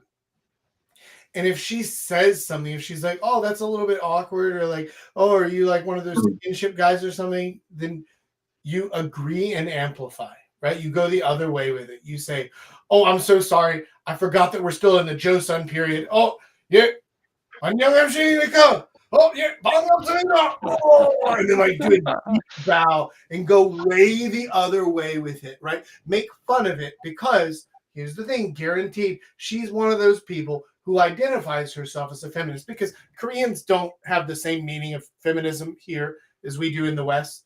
They still think that they're in second wave feminism while they're being indoctrinated into third wave feminism. Neither here nor there. She's going to laugh at that, first of all. It's funny. Second, it points out the inconsistencies between what she's saying and what she believes. And she's going to enter a state of cognitive dissonance, which causes laughter and acceptance. Okay, this is funny, and I have no fucking idea how to deal with this. So, let's go with it, right?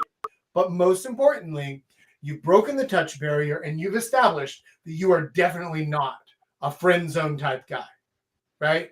If you come in with the culturally appropriate head bow and like the little, "Oh, but I'm such a good church boy" kind of bullshit. I should try that in Italy because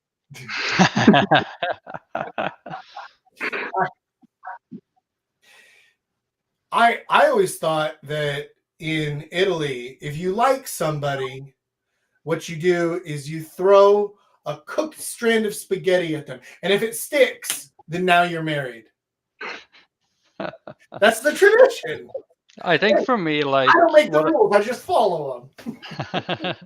I think for me, like, one of the things that I did, like, since I did a lot of dating off apps when I first started in Korea, is like I would always go for the hug.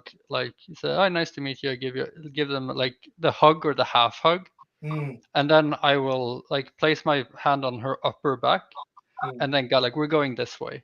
So just that she feels comfortable. You take the lead from the get go, and you've already broken the physical barrier already twice before you even start moving. What I would normally do when I was going on dates, depending on, because you can kind of get a feel for the girls, right? Like once you, again, you know the types and you know who you're going on the date with.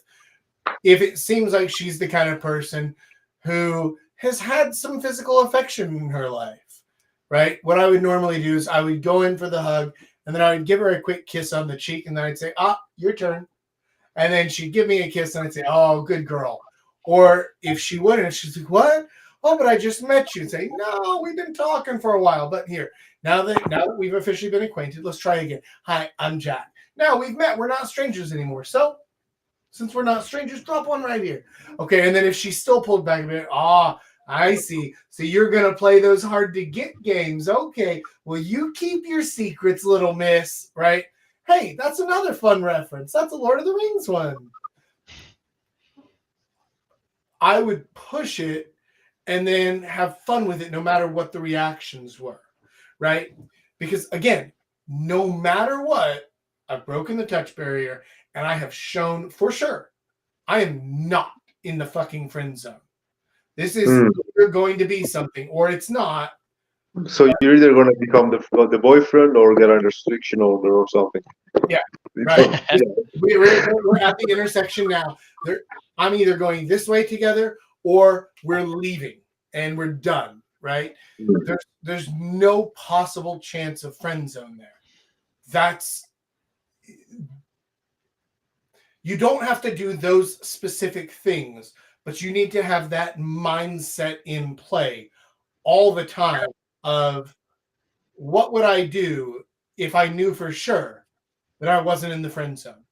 Okay, cool. Do that thing. Because if you do that thing, then you'll never be in the friend zone. But if you sit in that little purgatory limbo middle section, then you might be in the friend zone. You might not be. I don't know. Who the fuck knows? Do you agree with the fact that most guys put themselves in the friend zone instead of like? Did you say something? Because I saw your mouth move, but I didn't hear anything. Yeah, because of course most guys do. Yeah, because I don't know. It's probably because of anxiety or something like that. That they don't want like to screw things up, but by acting that way, they screw things up. Yeah. Like, It's fear of rejection. You're afraid yeah, to be rejected, so you don't want to try the thing, because if you try the thing, then she's going to say yes or no. But so because you never try the thing, she's going to reject you. Right? yeah, it's automatic. Like you gotta accept the fact that you can get rejected because of that. But if you don't try, you get rejected automatically. Like I didn't realize that until it might sound like something obvious, but for me, like 2 years to 3 years ago, like oh maybe if I play this right with my cards right, because of my anxiety, I never approached or did things like I would overanalyze their reactions to my answers and stuff. And I realized that after 2 or 3 months, basically, that oh fuck, this is never gonna work. This is never gonna happen because she already sees me as a friend by that time, and I was really hurt by that in a sense. But then I realized that all of that was basically my fault Yeah. because I made that relationship a friendship by acting that way.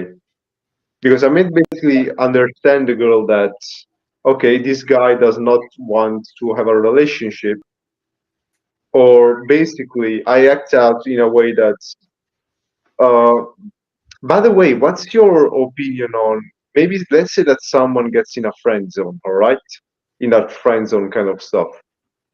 How would you manage to get out of that? Is there a way to actually get out of that situation? Yes. Don't get into it in the first place. Mm, Okay, yeah. But here's the mm, thing. If you find yourself in the friend zone and you do not want to be in the friend zone, there is a way to get out.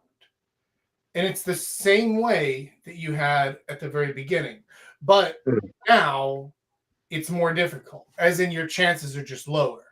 But it's the exact same, which is friend zone is not acceptable. We're either going this way or we're going this way. Yeah. You just tell her straight up, be like, hey, look, we've been hanging out for a while and I feel like you view me as a friend, but I don't want to be friends with you. I am interested in being more than that. What is more likely than not to happen if she had those feelings in the beginning is that Yeah. technically it will feel like a breakup to her. So what will happen is that even though you wanted to go this way, what will happen is that you first go this way and then she circles back here a while later because then she realizes. So the idea here is that you need to be very strict about it. So when you say that, you also have to be willing to cut the friendship. Yeah. So that Mm. means you kind of break up. Like imagine that Basically, you're an breaking up as ultimatum. friends, and Mm. then it is whether or not if she doesn't want to do something, have something more, you have to accept that and then just completely cut her off. Like then she needs to see what she's missing when you're not there. Yeah. And if it's really what you want, there is 30% chance that she comes back later. Depends all on how much the interest was in the beginning and how long you've been in the friend zone. Mm. Here's the thing.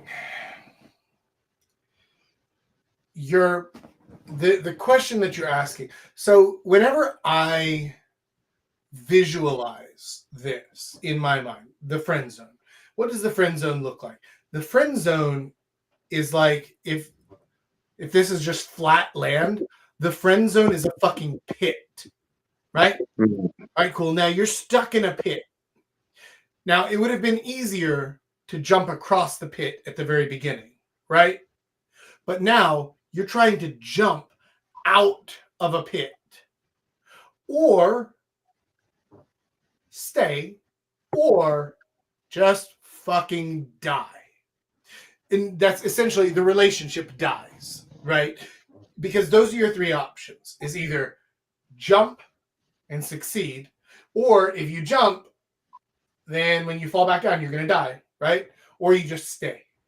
That's it. So basically, the friend zone, if you think about it, is even worse than not approaching the girl in the first place. Then, kind of. No. Hmm. Not approaching the girl in the first place is Another issue. Yeah, another issue. Totally separate. That's the worst possible situation. Not doing the approach at all is the worst. Being in the friend zone it feels worse, but it's better because at least you started something. Yeah. Now, you may only have a 5% chance of success, but that's still better than the 0% chance that you had by not approaching. So, fuck it. You have to shoot your shot. You have to make it clear. And this is such a dangerous situation for a lot of guys. Is they'll get into this situation with a girl, and then they'll say, "Well, I would rather keep her as a friend than lose her completely." The mistake that I've never done, basically, and I'm grateful for that. Good. Honestly. But here's the thing: is that also it's a lie to themselves because she isn't your friend. She's not. You're not being honest with her. She is not friends with you on an honest basis. You've been lying to her from the very beginning because you didn't tell her the truth about how you felt, about what it is that you wanted, about what your intentions were. You lied to her the whole time. This is not a friendship. This is a fucking con. It's a ruse. Yeah, that's also a good question. Like, when you approach a girl and get to know that girl, what do you feel like is the best sign to think and say your intentions to her? Like, let's say that you got yourself to know each other for a while, okay? And maybe she likes the vibes, maybe you like the vibes. Should I just go straight immediately into it, or? I want to be careful how I say this because I don't want you or any of the other guys to take this the wrong way. Whenever you start talking to a girl, you should be clear about your intentions. That does not mean saying, "Oh, hey, you're the right type of girl, and it seems like you have a lot of the characteristics I would like. Perhaps we could create a relationship that might even lead towards marriage." Not that. Yeah. I mean, say your very next intention and make that bit clear. So if I started talking to a girl and we're 30 minutes to 2 minutes or 30 seconds to 2 minutes into the conversation and I'm enjoying the conversation, I'm going to tell her, "I want to take you to do this thing. I want to go do this thing together." Basically, my next intention is I want to go on a date with you. I want to do that thing. That's all you need to do to make your intentions clear. Is you just say, "I want to go do this thing with you." Not "I want to do something or hang out sometime," because that's not clear and that's not your intention. Your intention is you want to take her on a date. But you say, "I just want to hang out or do something sometime," because you're afraid of the rejection of this, which I can understand, but that's not clear intentions. So you tell her. Another weird thing that girls do, honestly, I don't know how many questions we have left, but I think that's also an important point. Why do you feel like, for example, let's say that she agrees to a date with you in a specific place, and then you plan things out on a Saturday and stuff. Then all of a sudden, the same day that the date was supposed to happen, she immediately goes to you and says, "No, I have to do this thing." And then she repeats that stuff again and again, over and over. Okay, leaving you hanging, basically. Like, that's a weird behavior that I don't understand, honestly. Why would you let her do it again? No, I didn't specifically let her do it to myself. Because the first time that happened, I was obviously kind of stressed and kind of angry about it. Yeah, of course. But Yeah, because that's not how you fucking treat people, even if they're only your friends and stuff. Right. And but the problem that I see is that also a lot of guys will just make her postpone things in the hopes that she just comes, okay, to the date and stuff, not realizing that I don't know why girls do this, honestly. I don't think that. What do you think is that? Like, it's like an attention seeking behavior. What do you think is that? It's the opposite. It's so the reason it happens is, first of all, she's not interested. Yeah, I'll take it. So first of all, she's not interested. But rather than saying that she's not interested, she's giving an excuse. So this can Yeah. be for two reasons. First of all, it can be that you are the second choice, which means she is a little bit interested, but there is someone else would rather see. Mm-hmm. And the second and then the other thing is just she is not interested in you whatsoever. There is a third possibility, which is something you would see with people that are narcissists, is that she's doing it to see what she can get away with. Oh, all right. Basically, she's just stringing you along for fun. But most likely, it's just because she is not interested and she doesn't have the heart to tell you directly. And Mm. because girls are so much better than us men in reading social cues, she assumes that you are going to realize based on her message that she is not interested and she doesn't want this. But we as men are stupid and we think, oh, okay, she's just Yeah, busy I agree today and with that. something happened.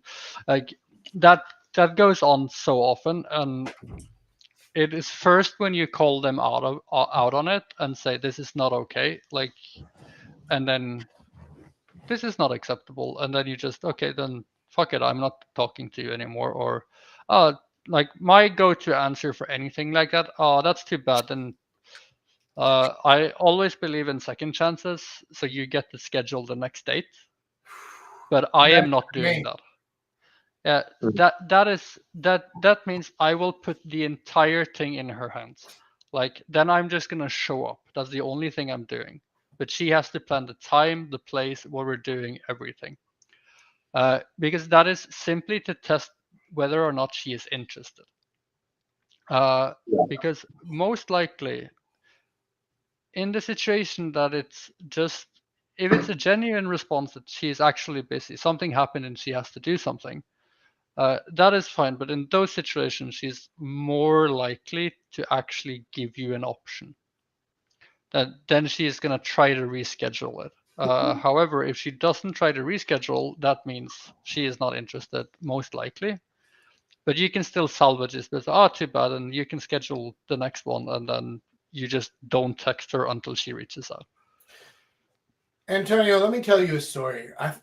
I know I've told this story before on the stream, but maybe I haven't told you. A long time ago, Jesus, now that I think about it, this maybe was back in like 2013 or something like that, right? I had a date scheduled with this girl, and it was like, I don't know, a Wednesday night or a Thursday night or something. And she messaged me about 1 hour before we were supposed to meet. And she said, hey, I'm so sorry, but I know we're supposed to meet tonight, but I can't. Like, my parents called and they said we have to have dinner together.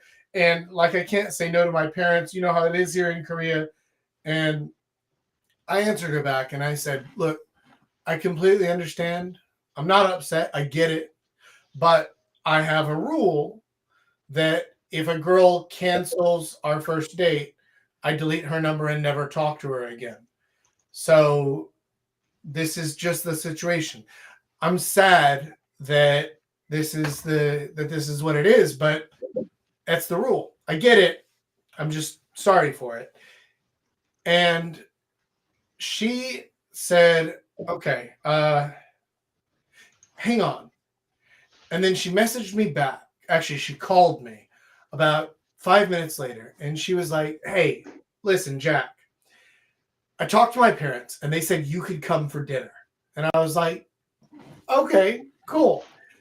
So Yeah, that's a way better. a couple of things happened here, right? First of all, I set a boundary and she took it seriously because she knew I was going to enforce it.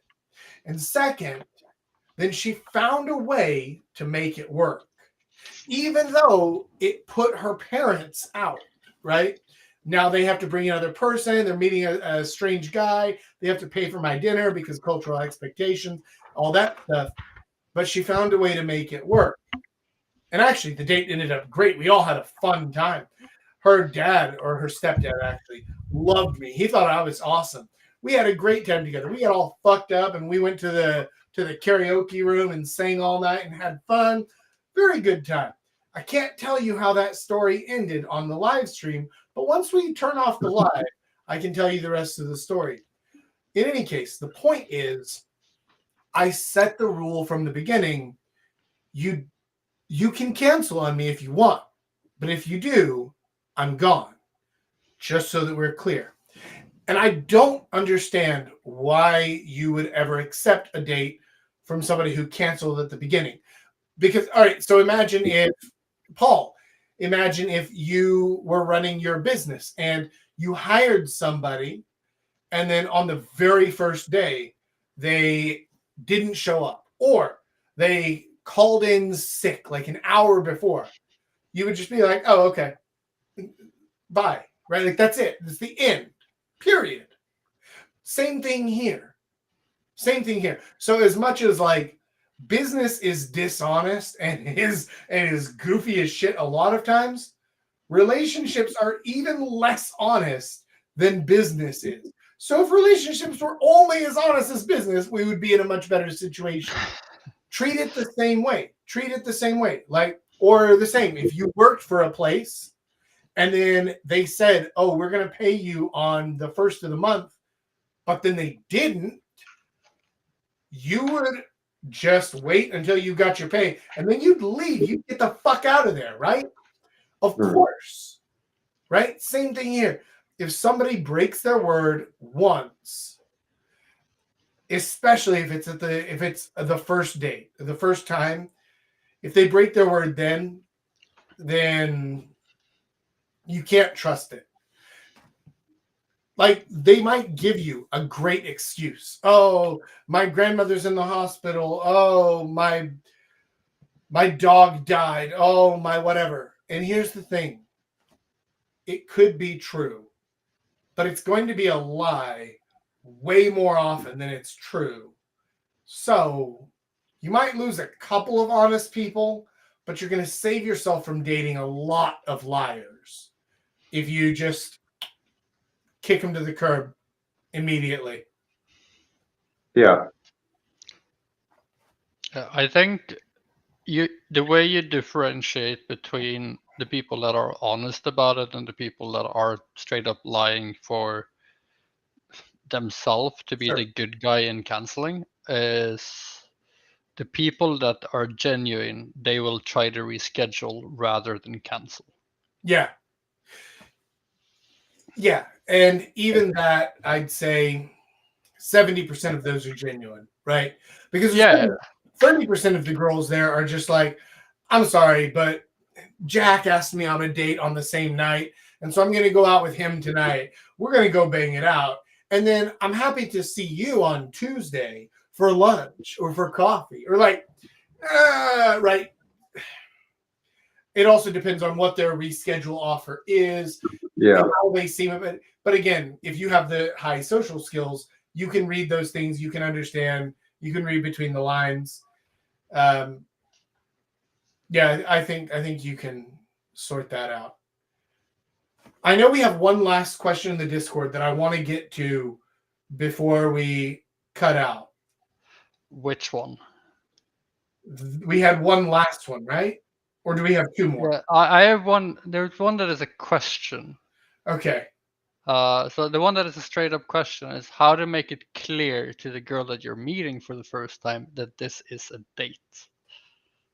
Yeah, that's also a good question, honestly.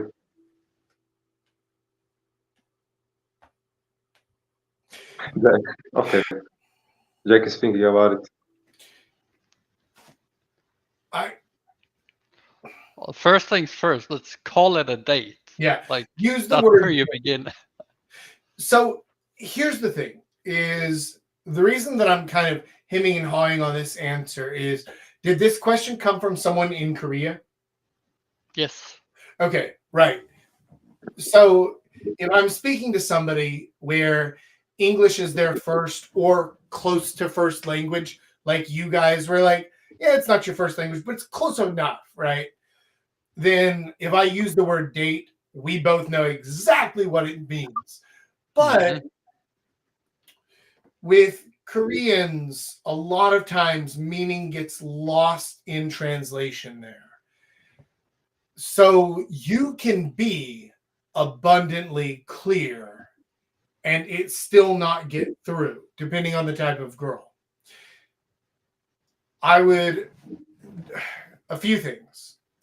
First of all, use the word date for sure. Use the word date. Our date is going to be so fun, or I hope you're so excited. This is going to be the best first date ever, or something like that. You want to make it clear. Use the word date. Beyond that, it should feel like a date. It should feel like we're trying to get to know each other on a deeper level. We're not playing here in the friend zone. We're not talking about your brother and sister. We're not talking about Skittles or Starbursts. We're talking about about deeper things, about more sexual things. I'm making dirtier jokes with you. I'm kind of playing. I'm adding in physical touch. We're growing this connection. And the other thing that you should watch out for is anything that they say. Because if a girl doesn't know if this is a date or not, she's not going to ask you. There's like 1% of girls who would actually ask you, hey, is this a date?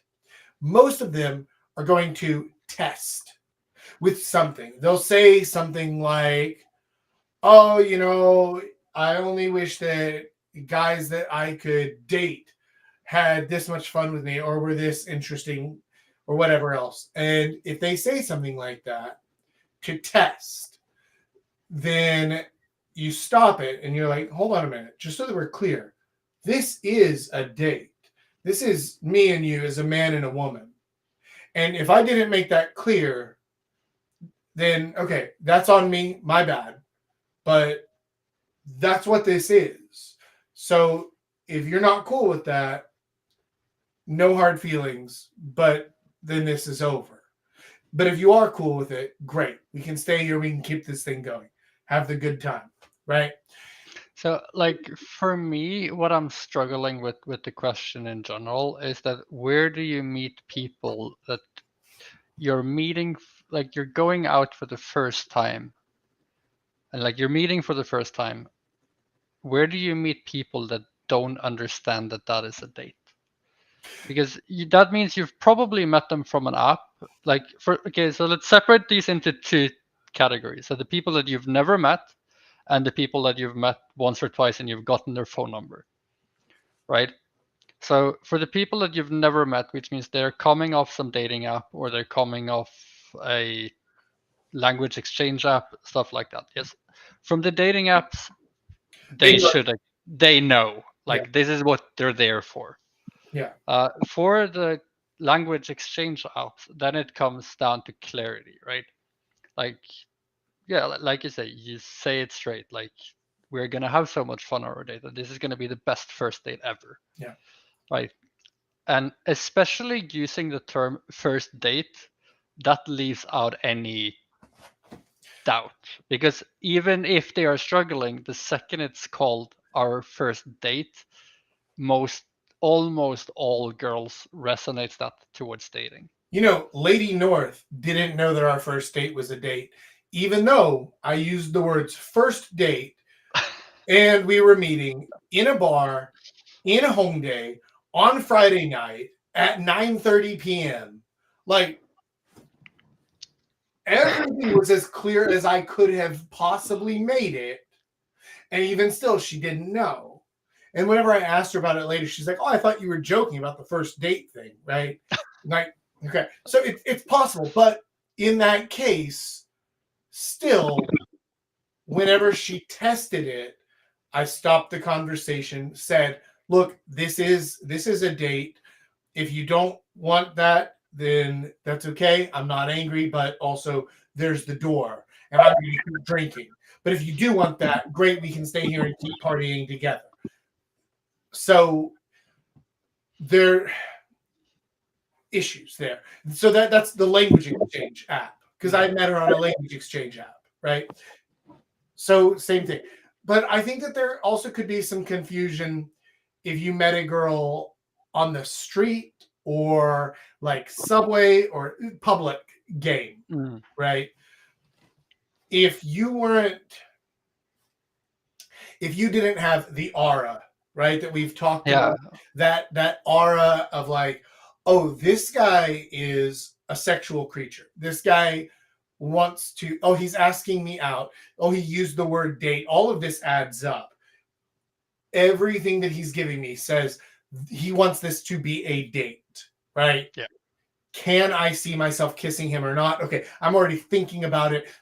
But if you don't have that aura, if you're coming across very, very friendly, or like if I asked one of those girls who I met on the subway the other night, if I asked them to go hang out, because I've already made it clear that I'm married, they would assume it's not a date, right? Like, yes.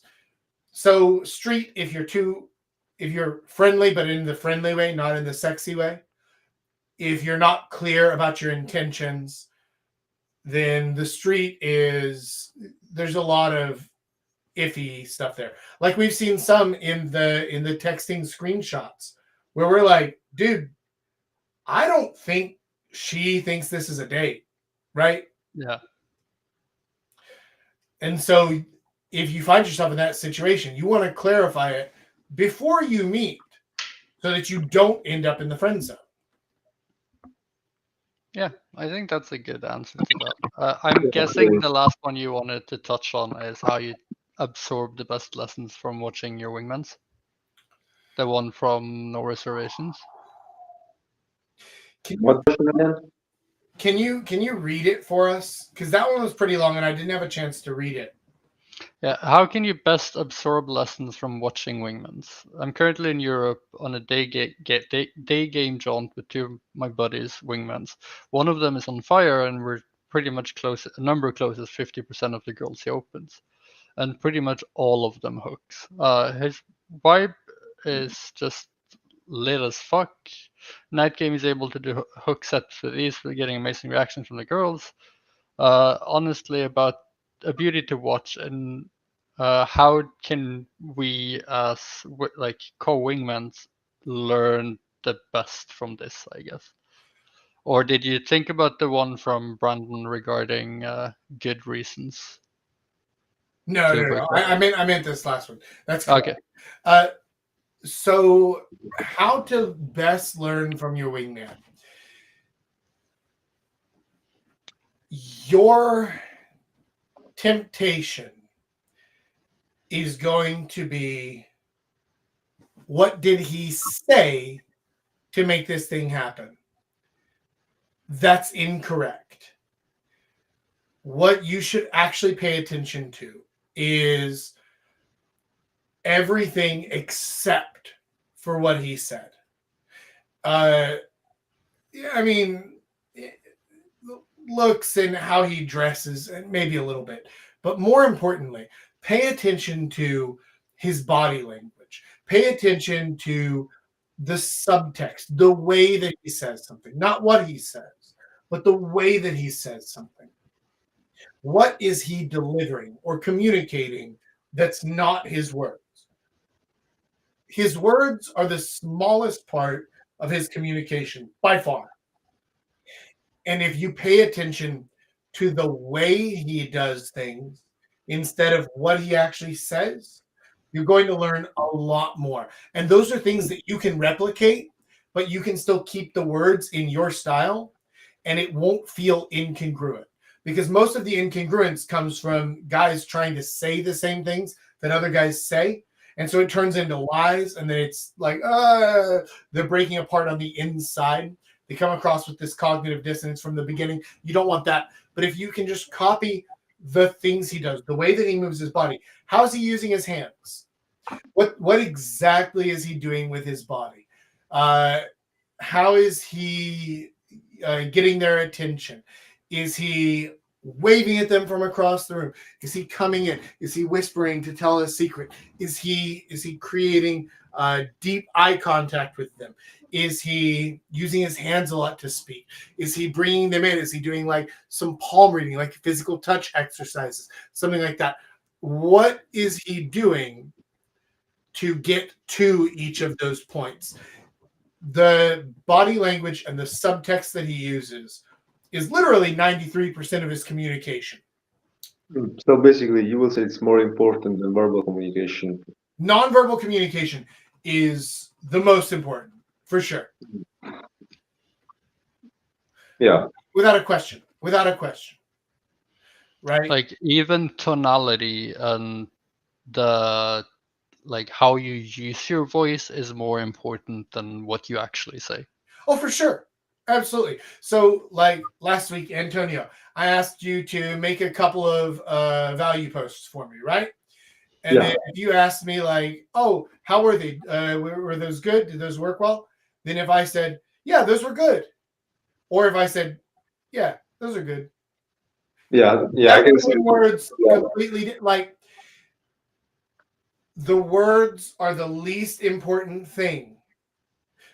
Pay attention to everything else he's doing, because it's the other things he's doing that's actually working.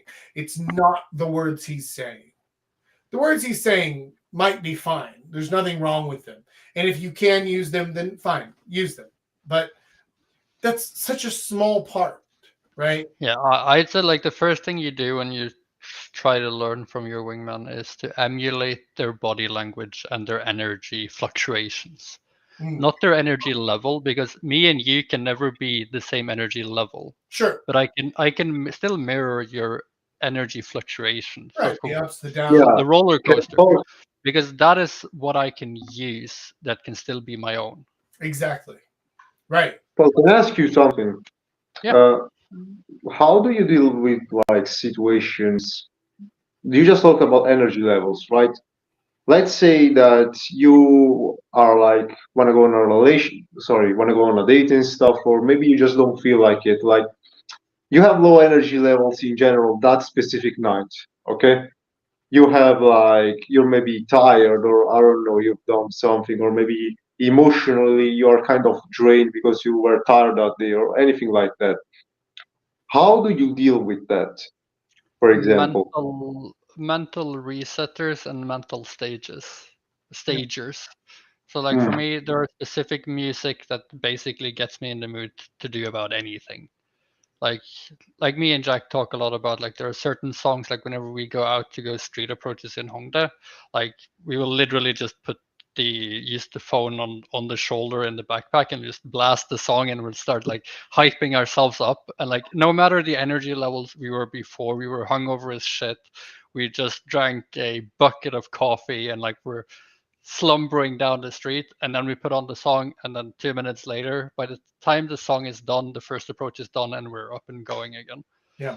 It's about creating situations for yourself where, as long as this is a mental trigger to trigger a specific mindset or specific like specific energy level and stuff like that, to kind So of it doesn't come from the inside, but you make it like you make the situation for yourself on the outside, yeah. and then you get yeah, all right, Yeah. okay. The same way as like if you're working a service job, right? If you're working as a waiter or something like that, and then you go to work, you're tired, you're hungover, you feel like shit. It doesn't matter. When your first table walks in, you're like, "Oh, hi, hello, welcome to Antonio's." Yeah, Then that's you're the here. thing. Or like You have like a set thing. So in that case, you would have a trigger, and the trigger is somebody walks in. All right, cool. I go into my routine. This is how I act. This is how I talk. This is what I do. Because there's a trigger.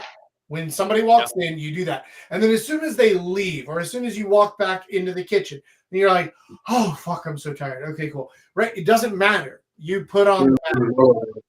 Yeah, it's the same. Like if you're a waiter and you're walking through between two tables where there's the one table is just being a complete asshole, Yeah. right? Like you Yeah. need something. You can't bring that negativity from that table to the next Yeah. because that is gonna ruin both the whole atmosphere. It's gonna affect your performance. Everything is gonna go to shit. So you need something to mentally reset yourself every time you go between the tables. Yeah, I think that's a very useful tip, honestly, because I always thought that for situation like that where I'm emotionally unstable for certain things, that the solution should come from I don't know from within Yeah. or find what. But this actually makes way more sense in setting up the situation for yourself, so that you just have to do it this way. Yeah, it's You that's create actually a trigger. You create something for yourself that when this happens, then this thing must happen. yeah. Right? Now, there is another level past that. There is a level where you can use complete honesty and it can work really well in your favor. But that is once you've passed all of the other levels, then you can do this thing. Because like I'm able to do that whenever I was going to girls on the subway the other night, and I was like, hey, I'm Jack, it's nice to meet you, what's your name? And we started up a conversation and they're like, oh, so how are you doing today? And I'm like, honestly, listen, I'm so tired and I am pretty messed up right now. I've been drinking for like 13 hours straight. Today was the Super Bowl. Do you know what the Super Bowl is? No. Okay, well, like, you know, soccer, it's American football, but like today is like the World Cup of American football, right? I'm so tired and I'm pretty drunk today, but like, you know, I'm having a good day. How about you? How are you?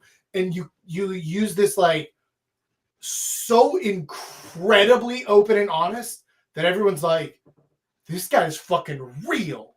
But that only comes at that level. Yeah. Yeah, okay, yeah. When you and the mask become one, then you get to do that shit. But until then, you're still putting on the mask, right? Yeah, Yeah, I I remember when I came back to Korea last summer, we had that day where we were out with all the guys. Like that was my fourth day in a row drinking.